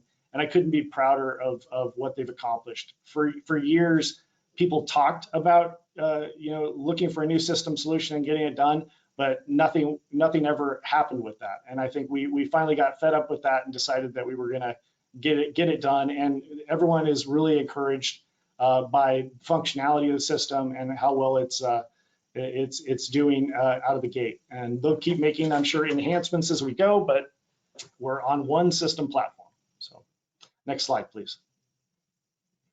Now I'm going to jump into the production update for single family programs. Some of you may remember this slide from our last board meeting in January. And as I mentioned back then, CalHFA is an indirect lender whose infrastructure, products, and services are designed to address the demand side of the market. As our presenters discussed, the real problem today is the market imbalance that exists between housing supply and demand. The lack of supply has cut its way through the entire home ownership market and has been specifically tough on first-time home buyers, in which the scarcity of inventory at lower price points is driving up prices and increasing competition. The war in the Ukraine, the pandemic, inflation, consumer confidence, the rising interest rates are all variables we can't control, and which impact our business both directly and indirectly. Next slide, please. So how have these economic realities impacted CalHFA's production? In short, our current market conditions have resulted in a 30% reduction in loan volume compared with our original business plan objectives. Consequently, we're revising our lending forecast for the remainder of the fiscal year from $3 billion to $2.1 billion. This chart reflects the historical production goals, mid-year revisions, and actual lending activity for the previous 7 years. At the mid-year mark, actual first lien mortgage production was $1.14 billion, and we're forecasting an additional $1 billion in loan volume through the end of the fiscal year. As a lender, CalHFA can't do much about the supply side of our problem, but we can evolve our programs to best address the market conditions. And we do this by making changes to existing programs or by developing new products to help as many low and moderate income home buyers achieve their goal of home ownership. However, it's important to note that we still need to do this in a sustainable and equitable way, which is always our focus here. This is one of the reasons that we've created a product like the Forgivable Equity Builder Loan to help lower income home buyers access capital and build wealth faster. Next slide, please. This slide reflects the number of first-time home buyers served since fiscal year 2013-14 and our revised projection of 5,900 first-time home buyers for 21-22. Next slide. The actual revenue generated for mid-year was $18.4 million, and our revised projection is $32.9 million for the remainder of the fiscal year. The revised projections reflect the current volatility in the capital markets. Single-family lending fees are expected to be approximately 36% less than originally expected, and this is directly correlated to the reduction in overall lending volumes and the pricing volatility as the lower coupon securities in the pipeline are being delivered to the MBS market. Next slide. This chart reflects the volume of down payment assistance provided through mid-year and our projections for the remainder of the fiscal year. Like the other charts, the lower amount of down payment assistance deployed into the market is directly correlated to the level of first lien lending activity. Next slide. This chart reflects where our products are used the most in the state. Roughly 74% of our lending activity for first-time homebuyers is generated in these 10 counties.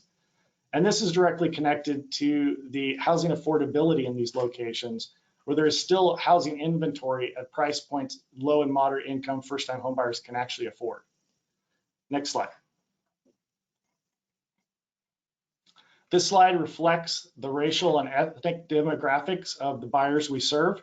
As you can see from our programs, or see from the chart, our programs are reaching a very broad spectrum of home buyers, and it is effectively serving historically underserved groups. So we're very proud of the outcomes from our program.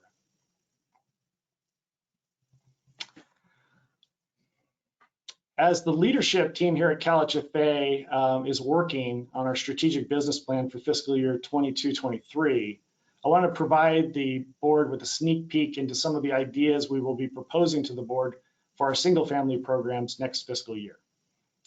As you can tell from some of my earlier comments, CalHFA's management team believes strongly in leveraging technology to drive our business, and we strive for continuous improvement by challenging ourselves to find a better way to deliver products and services.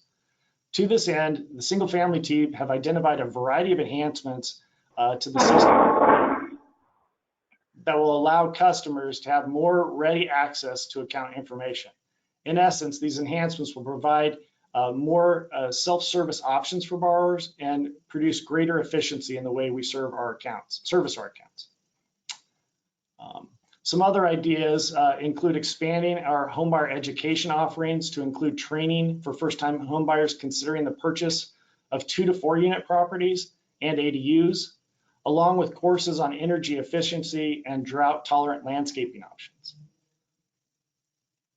Additionally, we will be heavily focused on scaling and amplifying our forgivable equity builder loan program and the expanded ADU program through targeted marketing and outreach efforts. Lastly, we will continue to provide technical assistance regarding state efforts to expand homeownership opportunities to underserved or socially disadvantaged communities. A great example of what I'm talking about is a study that was mandated by Assembly Bill 140 and administered by the State Treasurer's Office, which is tasked with developing a framework for the California Dream for All proposal in consultation with CalHFA and HCD. While the study is due to be released sometime in the coming months, CalHFA has only recently been brought into the conversations, but we believe our technical expertise is both necessary and critical to developing a proposal that actually works in the secondary markets and can be operationalized and delivered to the broader marketplace using existing infrastructure. We look forward to working with the Treasurer's Office, who is administering the contract for the study, to provide critical feedback to this framework as it moves forward through the process. Given the legislature's focus on homeownership this year, we expect to see more proposals like this that will require input from CalHFA. With that, I will open it up for any questions on what I presented, and then we'll move on and I'll turn it over to my colleague, Kate. Since I'm not hearing any questions, I would like to say thank you, Don, and good morning. Now I think it's good afternoon. Chair Sotelo and members of the board, my name is Kate Ferguson, and I am the Director of Multifamily Programs at CalHFA. I'd like to start with a brief celebration of some of the key accomplishments our division has made over the past fiscal year. Then, as a precursor to presenting our lending volume and year-end projections, I'll take a minute to refresh the board's understanding of the staging and timing of the funding cycle for affordable multifamily projects. Next, I'll walk through our successes in driving lending volume and our year-end projections. Finally, we'll identify some strategic initiatives, opportunities, and challenges we see coming in the next fiscal year. But let's start by celebrating a few accomplishments. Next slide, please. As Don said, CalHFA's mixed income program continues to be a catalyst to overall multifamily production. As you can see here, our MIP 2021 program will result in approximately $50 million in new mixed income program commitments, $344 million in new permanent loan commitments, and $628 million in taxable and tax-exempt conduit issuances. Most importantly, the MIP 2021 program will add an additional 1,802 units to California's affordable housing space. Equally exciting is the momentum we're building in our recycled bond program. As Don mentioned, we've successfully deployed a total of $197 million of recycled tax-exempt bond cap year to date. What is especially exciting is that $157 million of that recycled bond cap has financed projects which are completely outside of the SIDLAC and TCAC system.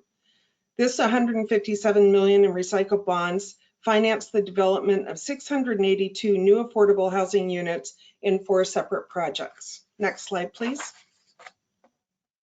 So prior to launching into our overall production numbers, I wanted to do a quick review of project funding cycle and timeline.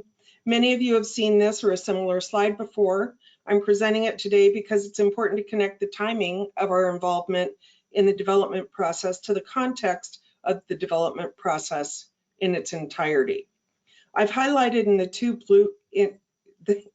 blue the 2 points in the process timeline where CalHFA is actively involved.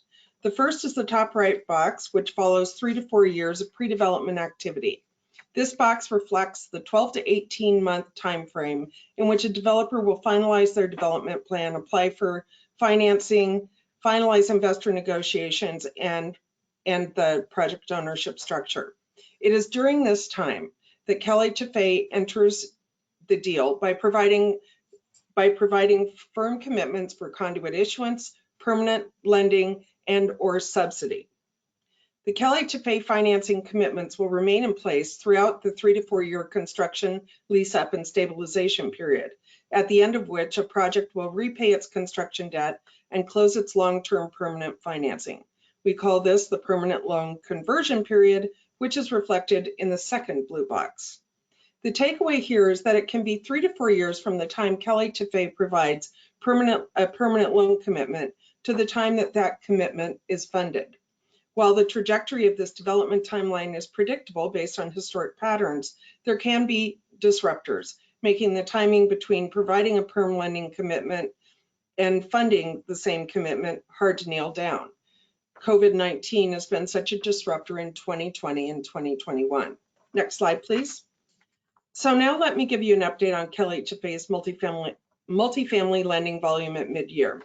This slide represents lending volume as of 12/31/21, at which time CalHFA's multifamily lending totaled $498 million. This was inclusive of $362 million in conduit issuances, $662 million in permanent loan conversions, and $74 million in new permanent loan commitments. As you can see from the chart, the bulk of the year's lending activities are scheduled to close in the second half of the fiscal year. Based on expected timing of upcoming construction closings, we have revised our fiscal year-end lending projections down 10% from our original goal of $1.862 billion to our new goal of $1.683 billion. The reduction to our original goal is largely the result of reductions in our conduit business, which has 2 primary drivers. The first is the intensely competitive environment at CIDLAC, which has resulted in fewer of our conduit deals actually getting available bond cap. The second driver has been delays in construction starts and completions as a result of supply chain delays, labor shortages, and increased costs due largely to COVID. As such, several conduit closings and permanent loan conversions have been pushed into the first part of fiscal year 22-23. We continue to expect issuance of more than $1.1 billion in conduit bonds for projects in our pipeline prior to the end of the year. Many of these issuances will convert to permanent loans in our portfolio in 36 to 48 months. And I want to point out that they are also a great opportunity and pipeline for us to translate them into preservation for recycling purposes. Next slide, please. While our goals for conduit business this fiscal year are being adjusted downward, I think it's important to point out the trajectory of growth the conduit business, all of our business, has seen over the past 5 fiscal years. This slide is an effective visual which shows the growth in our lending goals overall and also the growth of component parts. As you can see, the growth of overall lending goals has trended sharply upward since 2017-18, and our conduit business has continued to grow as a proportionate share of those goals. We anticipate that in the next 2 fiscal years, we will see growth in conduit, additional growth in conduit as we ramp up our bond recycling program and potentially pair it with a new preservation lending program. We have also been successful in strategically growing our permanent lending activity over the past 2 fiscal years by structuring our MIP program to be paired with both our conduit and our permanent loan programs. In doing this, we've been successful in increasing permanent lending as a proportionate share of overall production from 16% in fiscal year 19-20 to 30% expected this year. This has been an important strategic goal for CalHFA to ensure that multifamily production is accretive to providing long-term ongoing annuity income to the agency. Next slide, please. Now, and perhaps most importantly, let's talk production in terms of new units under construction. This slide reflects our original production goal for fiscal year 21-22 of 5,726 units. As I've outlined in previous presentations, we count new unit production when CalHFA's verb commitment is signed as part of the construction loan closing. Additionally, for those projects which are part of several multifamily programs, i.e. a deal that has MIP, conduit, and permanent, we count the units according to the hierarchy which I've shown on this slide. That's why when you see a permanent or conduit growth, which is driven by the MIP program, you'll see the unit count show up only in the MIP numbers, which is in an effort not to double count. In the first 6 months of this fiscal year, a total of approximately 1,600 new units went into production, which was below expectations as a result of timing issues related to construction loan closing delays I've already discussed. Our fiscal year-end projections reflect production of a total of 4,439 units, which is 78% of our original unit production goal. This is due to continued delays in construction closings and also due to the reduction in expected volume for standalone conduit that I've already discussed. Next slide, please. At mid-year 12/31/21, multifamily lending had generated $2.1 million, or 49% of our annual revenue goal in the first 6 months of the fiscal year. Revenue projections for fiscal year end are expected to be $7 million, or 164% of the original business plan goal of 4.3. Our ability to exceed revenue goals while at the same time adjusting production goals downward 10% might seem counterintuitive, but it goes back to the timing related to the project funding cycle that we discussed earlier. Production of new business is recorded at the time a project closes on its construction loan. Fee revenue is recorded at the time a project converts to its permanent loan. Additionally, construction timing delays can push projects' timelines from one fiscal year to another, which is much of what we've seen in the past 2 fiscal years. CalHFA has had multiple permanent loan conversions, which were included in fiscal year 2021 projections, push into the first quarter of this year, fiscal year 21-22, due to construction and leasing delays. Additionally, there was also an unbudgeted, unexpectedly large permanent refinance project that was closed in the first half of the fiscal year. The MIP revenue will also be higher than predicted given program changes, which include requiring all MIP recipients to use our permanent loan program and our conduit program. This change was also made after projections for this year were finalized. Next slide, please. Now I'd like to take a moment to reconfirm that multifamily programs stay focused on the priorities listed here: serving people, operational efficiencies, and building partnerships. We continue to build collaborative relationships not only with our stakeholders, our other housing resource providers, but also with multiple localities and our sister agencies at the state. Next slide, please. The affordable housing industry as a whole is in the midst of several major disruptions. Interest rate volatility is increasing the cost of debt and decreasing the tax credit equity pricing. This, combined with inflation effects on increasing commodity costs, most recently seen in massive hikes in lumber prices, is leading to gaps in sources of funds available to both pipeline deals and deals which are already in construction. Legacy delays in construction are exacerbating these funding gaps by adding to interest reserve costs. There isn't enough bond cap to meet the need, as we know, and all of this stresses the financial stability of construction budgets and additionally of both developers and contractors. Construction costs are going up, as are the cost of liquidity and equity. At the same time, a new alarm is getting louder and louder in California affordable housing community. It's related to the increasingly urgent need to focus on maintaining affordability of existing units which are coming to the end of their regulated affordability periods. And in this very hot real estate market, naturally occurring affordable housing is being lost to market rate developers and converted from affordable structures. CalHFA is focused on all of these challenges, not only in terms of how they will affect the credit quality of our pipeline and our existing portfolio, but also on how we might fill resource gaps to ensure that California's existing affordable housing stock stays affordable. We are also actively working with our stakeholders, developers, our state colleagues to investigate ways to ease the current cost burdens with both existing and proposed CalHFA programs. The CalHFA Recycle Bond Program will be a resource that we continue to grow as the basis for a new preservation platform under our mixed income umbrella. More innovative lending ideas for deals in construction and pre-development are also in process. We plan to do all we can to continue to drive the development of new units and the preservation of existing units in an efficient way to meet the state's continuing housing crisis. Next slide, please. And that concludes my part of this presentation. I will kick it back to Don.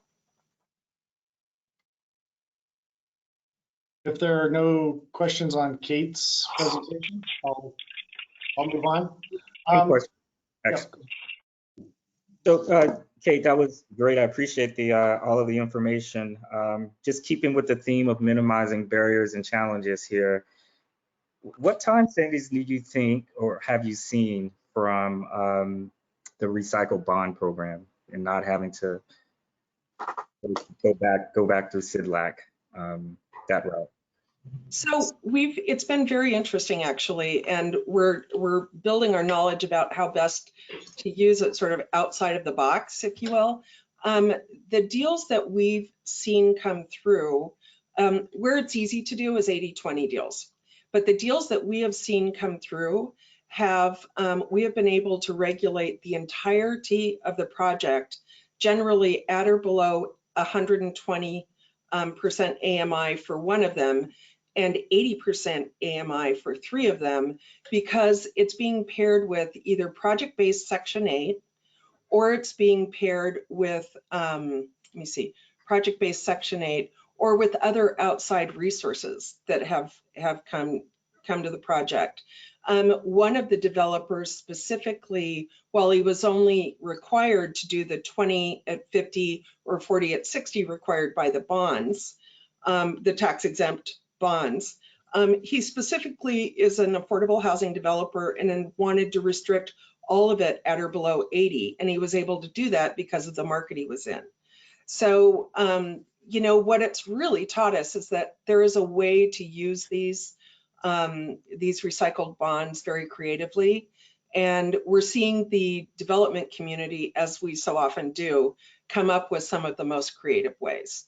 And I think the affordable housing development market, we have a huge number of market rate developers in affordable housing in California, and they drive a lot of production and are essential to the conversation. But what I am seeing also is that affordable housing developers that are nonprofit and that are not market rate are really looking to be as creative as they can to use those recycled bonds, because especially as interest rates become farther apart for tax exempt and taxable debt, I think it's going to be a more and more meaningful cost saver. So we're still learning about it. We have some ideas of how to pair it with other resources, but it's a challenge. They don't generate 4% tax credits.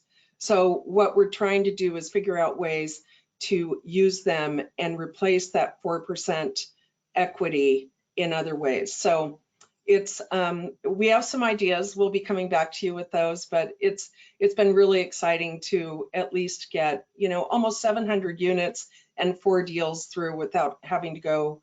I mean, it was a 6-month process versus a several-year process. Yeah, you call it a challenge, which I agree. I also call it's the opportunity. Yeah, exactly. So, exactly. Thank you. And Kate, I think it might be a good idea to report back on that, only in the sense that, you know, what we heard from both Jay and Peter is that we need to build housing at all levels. Yes. And so we want to be able to utilize our resources to build maybe that missing middle market need, so that can free up some housing on the lower income side, because it all works together. I completely agree, Chair Sotelo, and we will be coming back in the next few board meetings with some ideas. I will say that all of our programs that we look at in multifamily generally, including our recycle bond platform, we're trying to figure it all out under an umbrella of mixed income, because we really are very committed to the concept that a variety of incomes leads to an economically feasible project. So I completely agree with you, and I will do that. That's wonderful. Okay. I have a couple of other questions, but go ahead, Melissa. You were going to call on. I'll yield to the chair. No, it's okay. Go ahead. I just wanted to go back to Dawn's presentation on a couple of points. So please go ahead. Okay, so I actually have mundane governance questions, but first let me start by just, give my admiration to Dawn and to Kate for their extraordinary talent in managing these very complex programs in a dynamic situation. So thank you. I have the greatest respect for what you do, and we're very fortunate to have you here.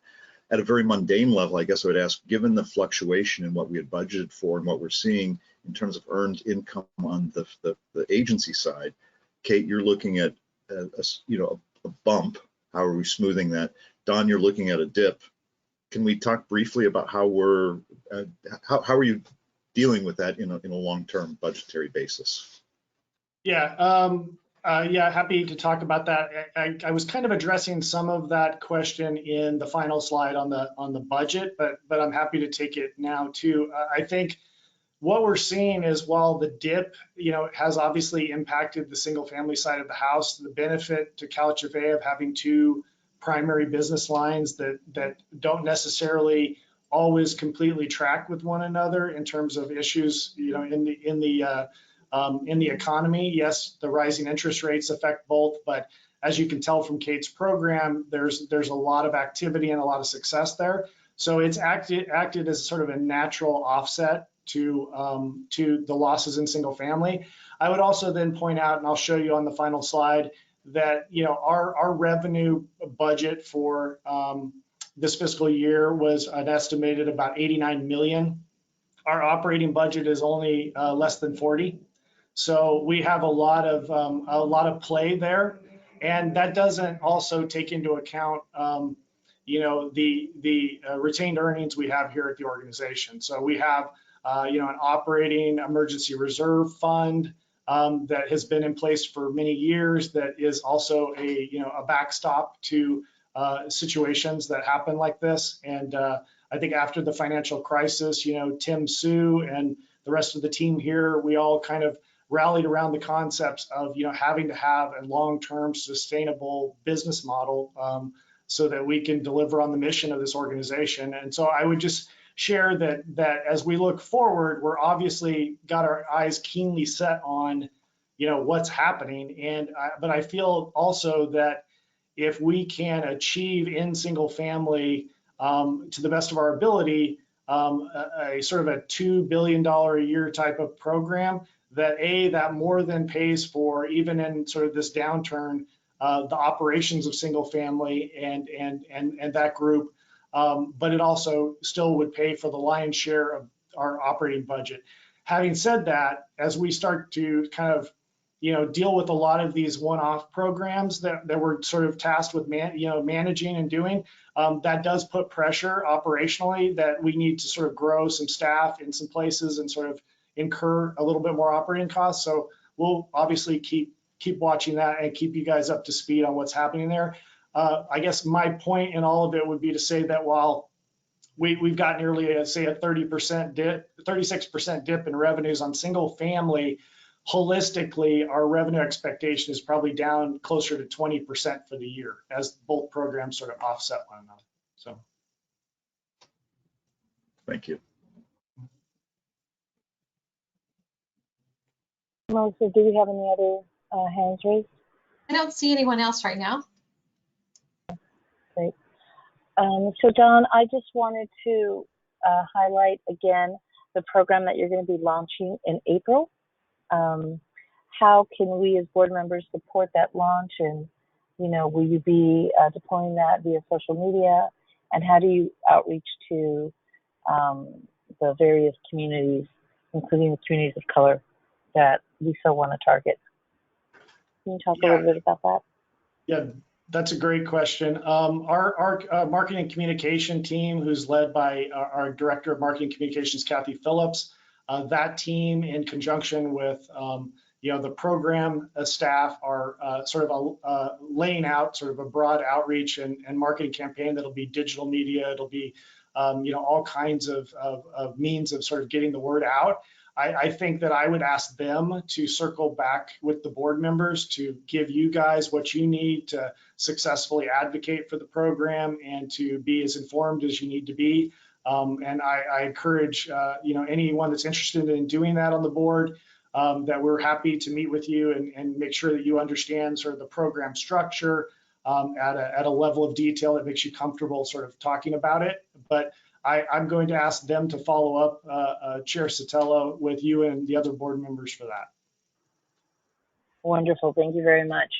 And I just wanted to again compliment you and the team. Ms. Johnson, seeing everything in a presentation mode and really seeing all the work that has happened in the last 6 months has really been so dynamic and so wonderful to have it be documented. And I'm sure day to day you guys, see accomplishments, but to have it all put together in a presentation and to have it, be so clear that during the pandemic, we just didn't stop, right? We just kept going as a team, as a staff. You guys have done tremendous work, and we're so appreciative. And I just wanted to, again, compliment Don and your team and Ms. Johnson, inspire you to do even better and even more.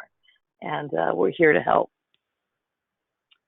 So with that, board members, do we have any other questions? And is there a desire to push through or to go ahead and take a 5-minute break?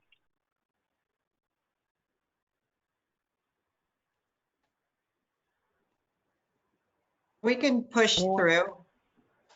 Yeah, folks are feeling good to push through? Great.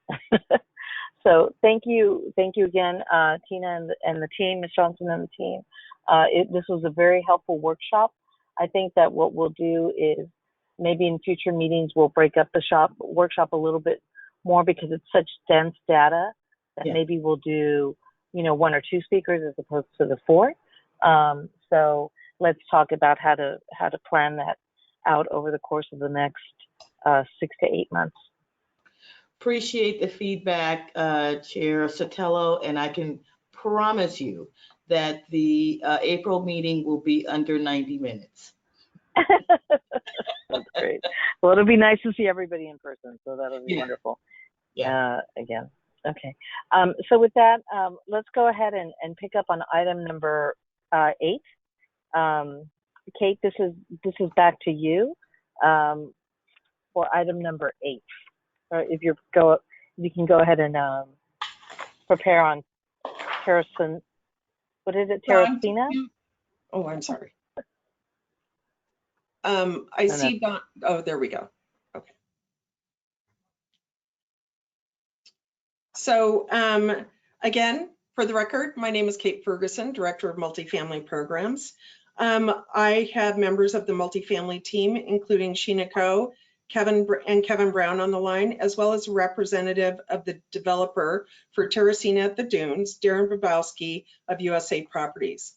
I know that you have all received and reviewed the complete staff report as part of your board packages, so I will be brief in my comments today. I think that will be supported.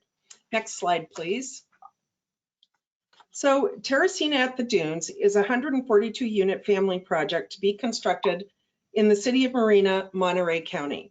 Today, I'm seeking board approval to provide $17.55 million in permanent debt to the borrower. The loan will be in addition to a $2.8 million MIP subordinate loan and conduit issuance of approximately $34 million of tax-exempt bonds and $5.3 million in taxable bonds. The developer is USA Multifamily Inc. JP Morgan Chase is the construction lender, and WNC is the tax credit investor. CalHFA currently has a strong relationship with the developer, including perm loan commitments, which are pending project completion and conversion on 2 properties that are in construction, and 6 perm loans, which are part of our asset management portfolio. An allocation of tax-exempt bonds and 4% credits were received by the borrower at the December 2021 CIDLAC and TCAT meetings. Next slide, please. The project is 6 3-story garden-style buildings, 2-story and 2 2-story buildings to be used as a community center and management office. This is a scattered site project with 2 separate sites shown here. The sites are less than a mile apart, and the project is part of the Marina Community Partners LLC Master Planned Community Development Requirement. That is the seller of the site. Both sites are currently vacant and are located within a moderate resource area per the TCAC's HCD Opportunity Area Map. Pursuant to a recent appraisal report, the project will absorb approximately 20 units per month with a capture rate approximately 12% of total demand for family units within the primary market area. Total units will include 34 1-bedrooms, 72 2-bedrooms, 2 of which will be managers units, 36 3-bedroom unit, and 36 3-bedroom units. Affordability for the 140 units will range from 30 to 70% AMI. Next slide, please. This is the detail of Site 1. The current owner of both sites is the City of Marina. To fulfill the obligation under the City of Marina, and Marina Community Partners LLC is the master developer. They have entered into a disposition and development agreement with the City of Marina for land cost of $6.283 million. The Marina Community Partners is required by the disposition and development agreement and related operating agreement to include a minimum of 139 units of affordable rental housing. To fulfill this, they have entered into a purchase and sale agreement with USA Properties, who will develop the current project. The purchase price was set at a nominal $100 for the 2 separate sites in order to satisfy MCP's inclusionary requirement pursuant to the disposition and development agreement. An assignment and assumption of the purchase and sale agreement was signed between USA Properties Fund Inc. and the borrower. Next slide, please. This is just a detail of the Site 2. And for efficiency, next slide, please. For efficiency purposes, I'm just going to point out that project strengths are in Section 7 of the staff report. Weaknesses and mitigants, if there are any, are in Section 8 of the staff report, and any exceptions to our underwriting requirements are always in Section 9 of the staff report. And with that, we'd be happy to take any questions on this loan.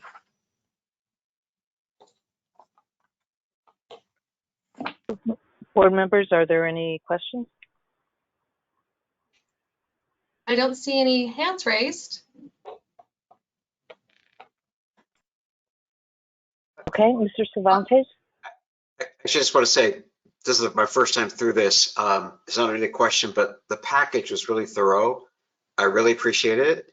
I can tell you, actually, I'm somewhat familiar with this area, having worked in the past with Marina Coast Partners and the Dunes project and all that, going back to the late 2007, I think. Right. But I just have to say, it was a very thorough package. I really appreciated it, just as a total newbie to this. So I just want to pass it on. Thank you, Kate. Well, thank you. Appreciate that. Wonderful.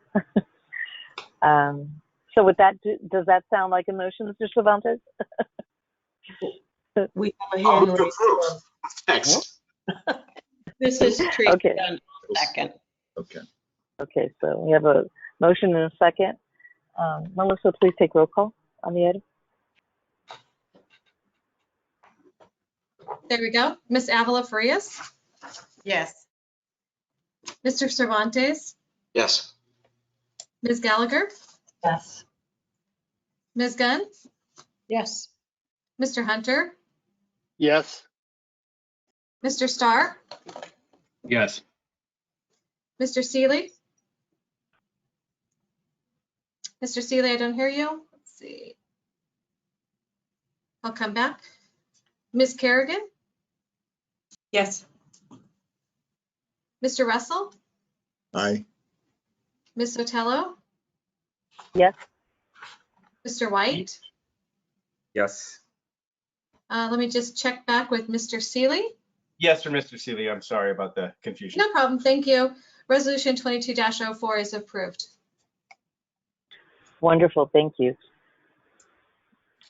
Kate, back to you for Kimball Highland, If I, Resolution 2205. before we start this item, I just want to note that I'm recusing myself, and we'll return after this item is completed. Thank you, Mr. Russell. Okay, you're almost finished with me. So let's talk about Kimball Highland. I have, again, on the phone, I have members of the multifamily team, including Sheena Coe, our credit officer, and Jennifer Beardwood, the acting loan officer on this project. Additionally, we have a representative from the developer, Tim Parham from Community Housing Works. I know that you've all received the packages I've said, so I will be brief again in my comments. Kimball Highland is a 145-unit family project to be constructed in National City in San Diego County. Today, I'm seeking board approval to provide a $22.78 million permanent loan to the project. The loan will be in addition to $6.1 million in MIP to a $6.1 million MIP subordinate loan and conduit issuance of approximately $41.5 million of tax-exempt bonds and $22 million of taxable bonds. The developer is Community Housing Works, with whom CalHFA has an existing relationship, including one MIP perm loan project, which is currently under construction, and 2 operating projects, which are in our asset management portfolio. Bank of America will be the construction lender and the tax credit investor, and an allocation of tax-exempt bonds and 4% credits were received by the borrower at the December 2021 CDLAC and TCAC meetings. The project will, next slide, please. Oh, next 2 slides, please. Sorry. The project will consist of 2 5-story buildings. This is also a scattered site project with 2 separate sites shown on this site plan as the 2 blue parcels. Both sites are infill, having previously been used for parking and commercial purposes. The sites are located within a low resource area per TCAC HCD's opportunity area map. Pursuant to a recent appraisal report, the project will absorb 15 to 20 units per month, and the capture rate is approximately 3.4% of the total demand for family units within the primary market area, which is Nat City, population of approximately 105,000. Total units will be 12 studios, 31 bedrooms, 64 2-bedrooms, of which 2 will be held back as manager units, and 39 3-bedroom units. Affordability will range from 30 to 70% AMI. Next slide, please. This is the detail for Site 1, which the borough has under contract for purchase for an amount of $1.68 million. Relocation of an existing Verizon tower, which sits on the site, will be required and is included as part of the development plan and budget. The rest of the site is currently vacant. Next slide, please. This is the detail of the second site, which is owned by the local housing authority. The housing authority and developer have entered into a disposition and development agreement outlining a long-term 65-year land lease structure and an accompanying capitalized lease payment of $3 million. The housing authority will provide the financing to cover the capitalized ground lease payment via a residual receipt loan of $3 million. The site currently contains a senior center that is run by the housing authority and parking. The senior center will be demolished and replaced with new commercial space in the subject development on Site 2, which is anticipated to be leased to the city. Next slide, please. These are just aerials of both of the sites. Next slide, please. Again, I just want to point out, for instead of going through everything and for efficiency's purposes, project strengths are in section 7 of the staff report, weaknesses and any mitigants in section 8, and any exceptions to our underwriting criteria section 9. And with that, we'd be happy to take any questions. Board members, are there any questions on Kimball Island? I just have one quick comment. This is Sasha Kurgan for Secretary Castro Ramirez. I just really wanted to highlight the ground lease component of Site 2 on this property. At the state level, we're really interested in ways to use publicly owned land to reduce the cost of development. And so it was great to see the Housing Authority continuing to step into this space and also coming out with improved services for the local community. So just like the other board member mentioned, really helpful report. So Kate, thank you so much. Thank you. Thank you so much. Okay, so with that, board members, we will entertain a motion to adopt Resolution 2205. So moved. Teresa Gunn. Second. Is there a second? Second, Jonathan Hunter. Okay, Mr. Hunter. With that, Melissa, please take a roll call. Certainly, Ms. Avila Frias, Yes. Mr. Cervantes, Aye. Ms. Gallagher, Yes. Ms. Gunn, Yes. Mr. Hunter, Yes. Mr. Starr, Yes. Mr. Seeley, Yes. Ms. Kurgan, Yes. Ms. Sotelo, Yes. Mr. White. Yes. Resolution 22-05 is approved. Thank you. Wonderful. And with that, please note that Mr.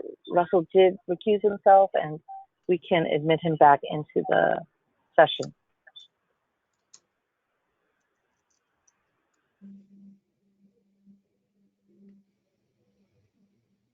Okay, once he's back in, let's go ahead and proceed. I'm back. It wasn't enough time for full lunch, unfortunately.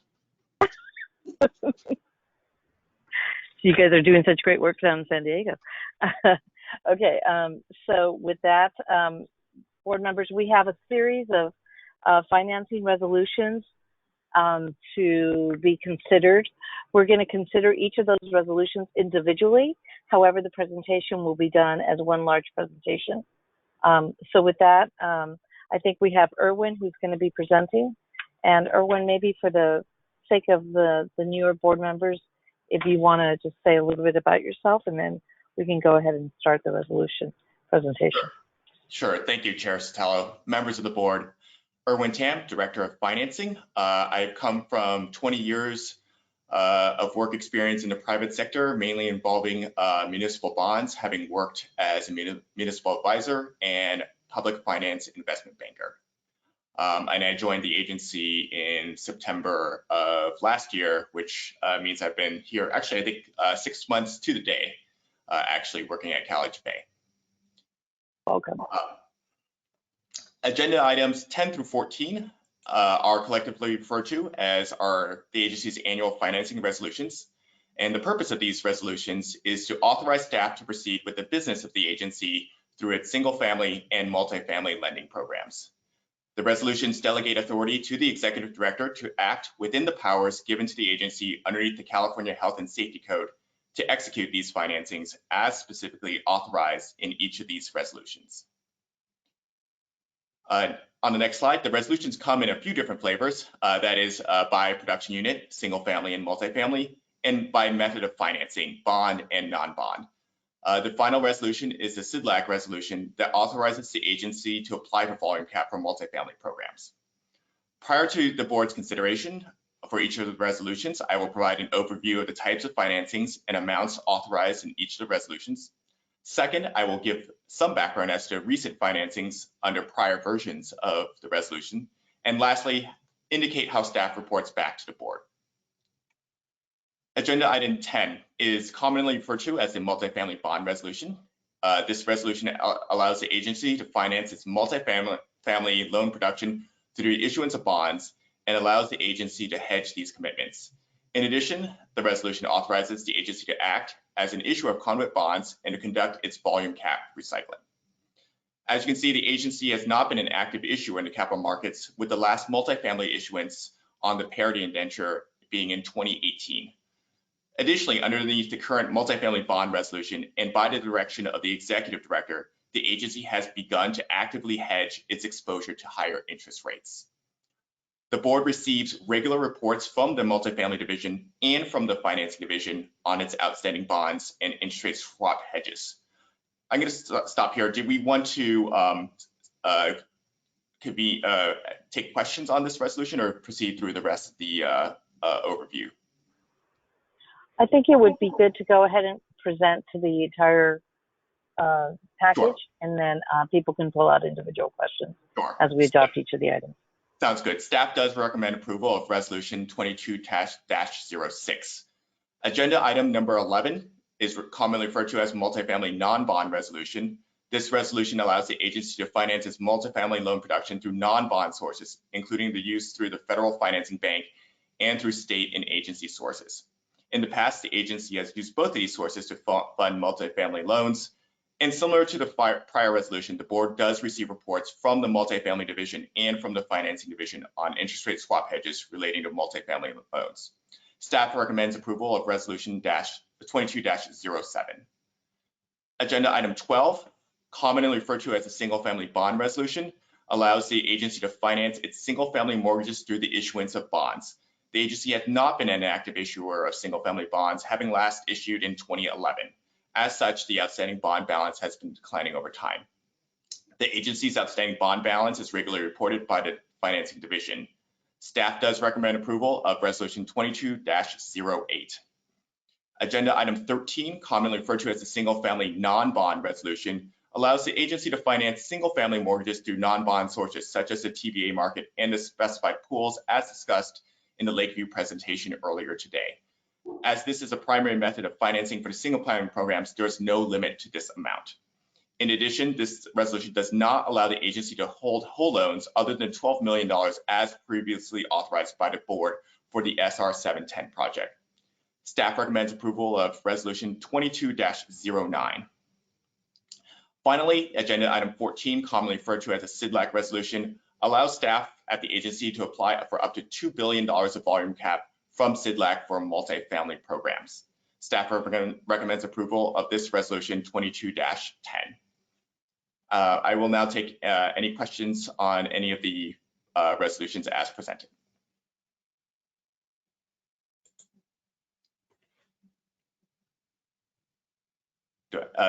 I'm sorry, Jim Cervantes. Yeah, thank you very much, and thank you, Erwin. I'm sorry, Jim. I was on mute for a second. Can we please put up on screen the actual presentation for item number 10, the resolution summary? Go ahead, Mr. Cervantes. Thank you. I've got the same question for 10 and for item 12 as well, which is, and in the resolution for item 10, for 22-08, so section 11, basically, the board delegates to the executive director the ability to approve the offering statements for any bonds issued. And the question I had, and I talked about this with Erwin yesterday and Claire, was my understanding was that a public agency board had to approve, if you're doing offering securities, you've got to approve the official statement and the related documents for before public offering. So that was the question I had, and I know Claire was following up bond counsel on that, so I just was wondering if there's any clarification on that point. Yeah, Ms. Patello, may I respond to Mr. Cervantes' question, please? Yes, please, go ahead. Mr. Cervantes, your question is a sophisticated one in nature, and unfortunately it has exceeded the knowledge of your in-house counsel as well as bond counsel. We did confer with him yesterday. So we're actually waiting for a response from him, and we thank you for the question. So if there is discomfort with that provision, especially if there's discomfort with that provision to a majority of board members, we would request that the opportunity to pass this particular resolution to the April meeting and then revisit it once we have a full and comprehensive response to Mr. Cervantes. I think that's very appropriate given the nature of the question. So unless I hear disagreement, let's go ahead and table Resolution 2206 to the April discussion. Great. Thank you very much. Madam Chair, yes, just please. a question. Does this also apply to item 12, Mr. Cervantes? It would. It's the same question. Thank you.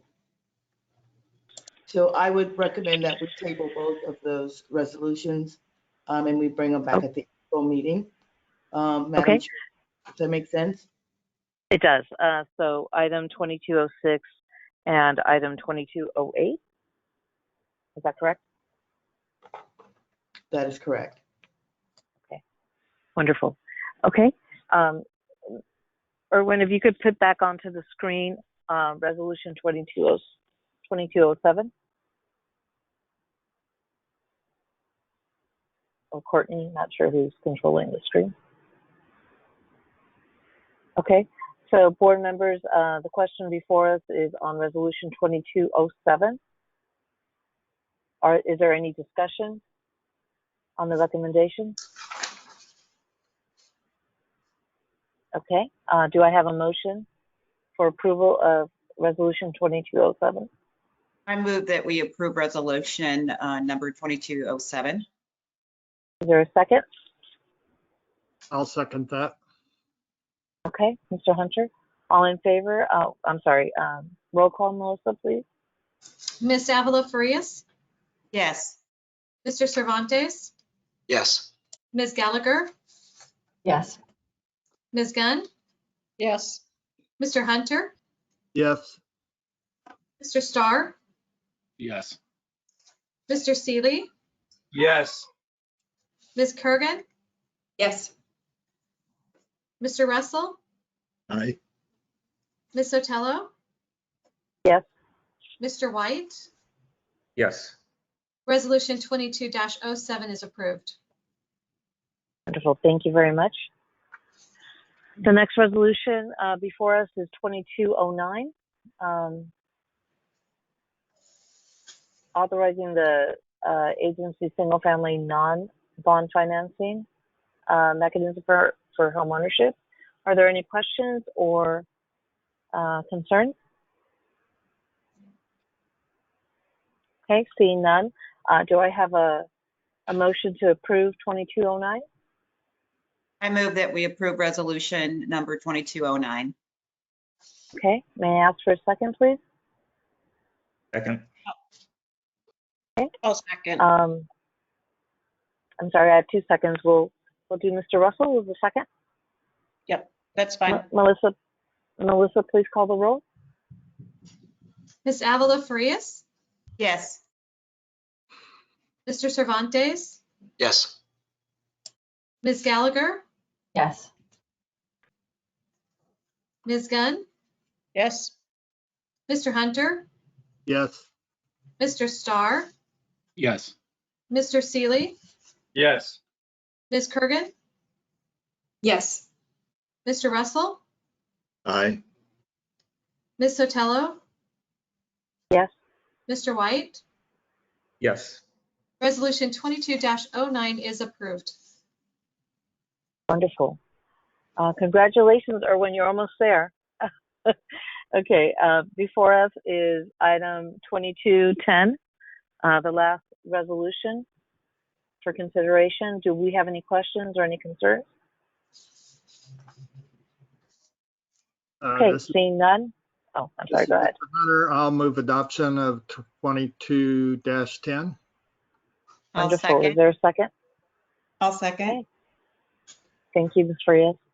Okay, Melissa, if you could please do roll call. Ms. Avila Farias, Yes. Mr. Cervantes, Yes. Ms. Gallagher, Yes. Ms. Gunn, Yes. Mr. Hunter, Yes. Mr. Starr, Yes. Mr. Seeley, Yes. Ms. Kurgan, Yes. Mr. Russell, Aye. Ms. Sotelo, Yes. Mr. White. Yes. Resolution 22-10 is approved. Wonderful. Well, truly congratulations. Happy anniversary, Erwin. We're going to have a report back and a consideration of Resolution 2206 and 2209 at our next April meeting. And can I just ask staff to, when they report back, just to have a comprehensive report, should the decision come back, maybe have bond counsel available for any additional follow-up questions that may be asked by board members at that time. Make sure to invite bond counsel. Will do. Okay. Thank you, Claire. Thank you, Erwin. Thank you. Okay. So with that, we have a very robust list of reports that staff has provided and included in your board packages. For our new board members, this is an opportunity to pull one of those reports, or if you have any questions or any comments on the reports, now's the time to indulge in that. You can see the list of reports on the screen. Okay. No questions? Mr. Cervantes? Oh, there you are. Thank you. You're off my screen, Mr. Solante, sorry. That's what happens with these platforms. I just want to say the materials are very thorough. And like I think I said at the outset, I kind of felt like I dove into the deep end of the pool on this. The swaps I'd like to understand better. I'm almost thinking that maybe I'll follow up with staff just to get a bit of a tutorial and not belabor this whole group with that. So as I catch up with you all, so I just want to note that, and I will do some follow up to make sure I can get up to speed. So thank you. Wonderful. Let me encourage you that if there's anything that you think would benefit the entire board, that we just bring it up before the next agenda, and we could always place it on our agenda for our April meeting. Great. So thank you. Today was an exceptionally long meeting, only because of the wonderful information that we got on the workshops. But traditionally, we have time to deal with any questions on the reports. And, okay. So mention Chair to the. I apologize, Chair Sotelo. I just wanted to mention that Jim, we will reach out to you. We will connect with you, and if there's anyone else who has would like us to do that as well, we're happy to do that as well. Wonderful. Great. Thank you very much for that, Ms. Johnson. Okay, so this is the opportunity for us to make any announcements, questions, raise any issues that are related to, our purview as a board. And if there are announcements about conferences or events or anything else, I'll give us an opportunity to do that under public comment. But this is anything related to the authority of the board, and an opportunity for board members to ask for future board agenda items. Do Yes, we have Chair. anybody that would like to speak? Yes, Chair Sotelo. Yes, go ahead. Yes, thank you. I really, just for the record, hate that we don't have a raise hand, but anyway. Yeah. It makes it so difficult. I just wanted to take a personal point of privilege just to also acknowledge former Chair Michael Gunning, that I wanted to thank him for his public service to this board, and that I admired his leadership, and most importantly that his opinion and voice will be missed here, but we value his friendship, and I know that we all navigate various spaces and housing, and I know it's not really a goodbye, that I look forward to working with him in other spaces. So I just wanted to thank him.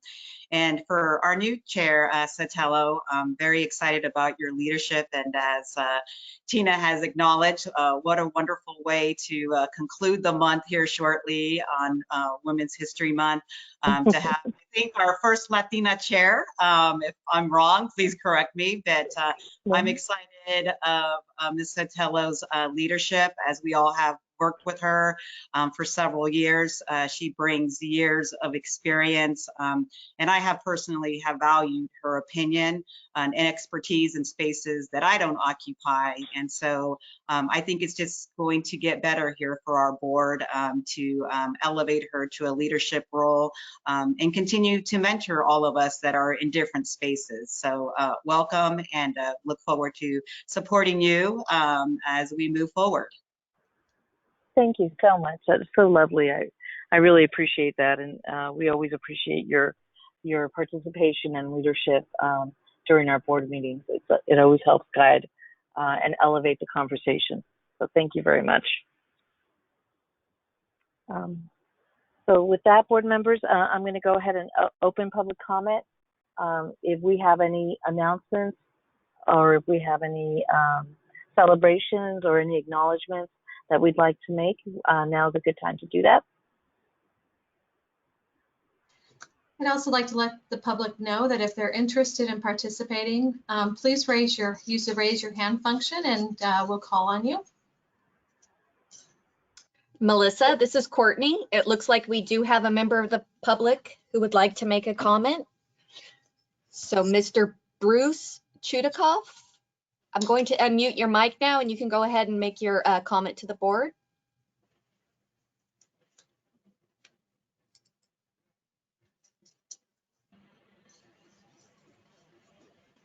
Mr. Bruce? Hello? If Bruce Chudikoff would like to make a comment, now is your opportunity. Please unmute your mic and go ahead.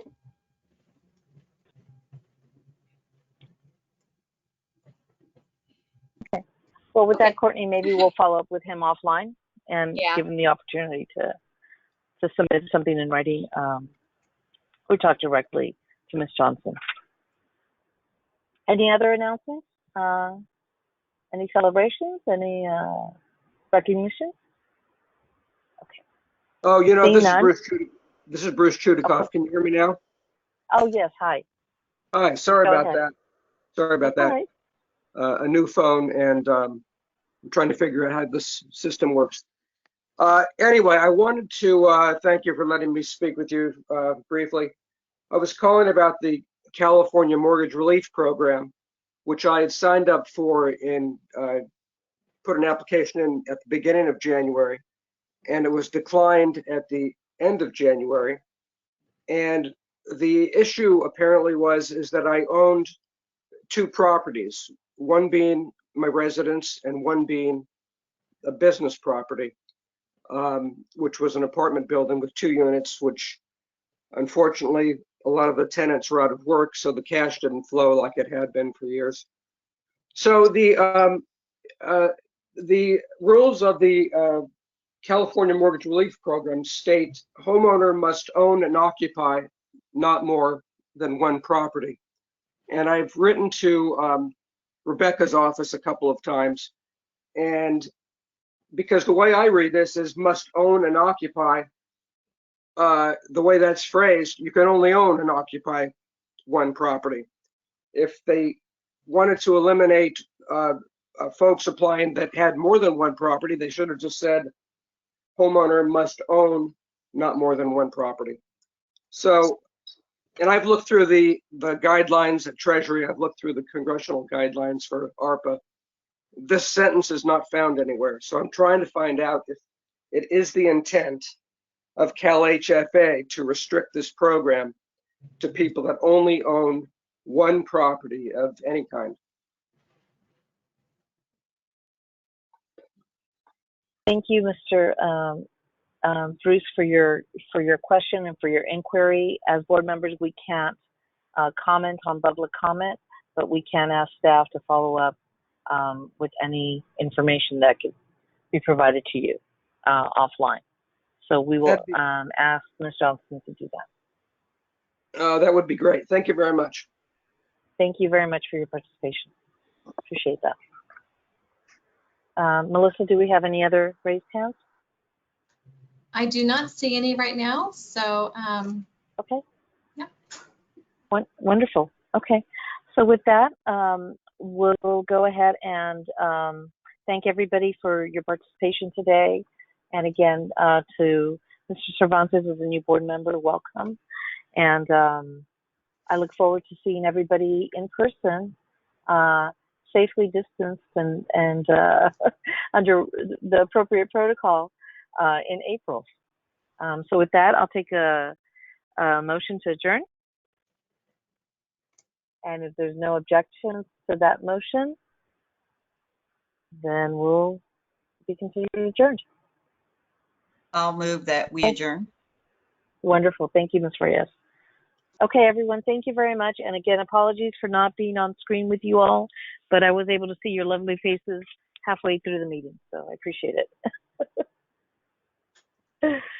Okay, be well. Bye-bye.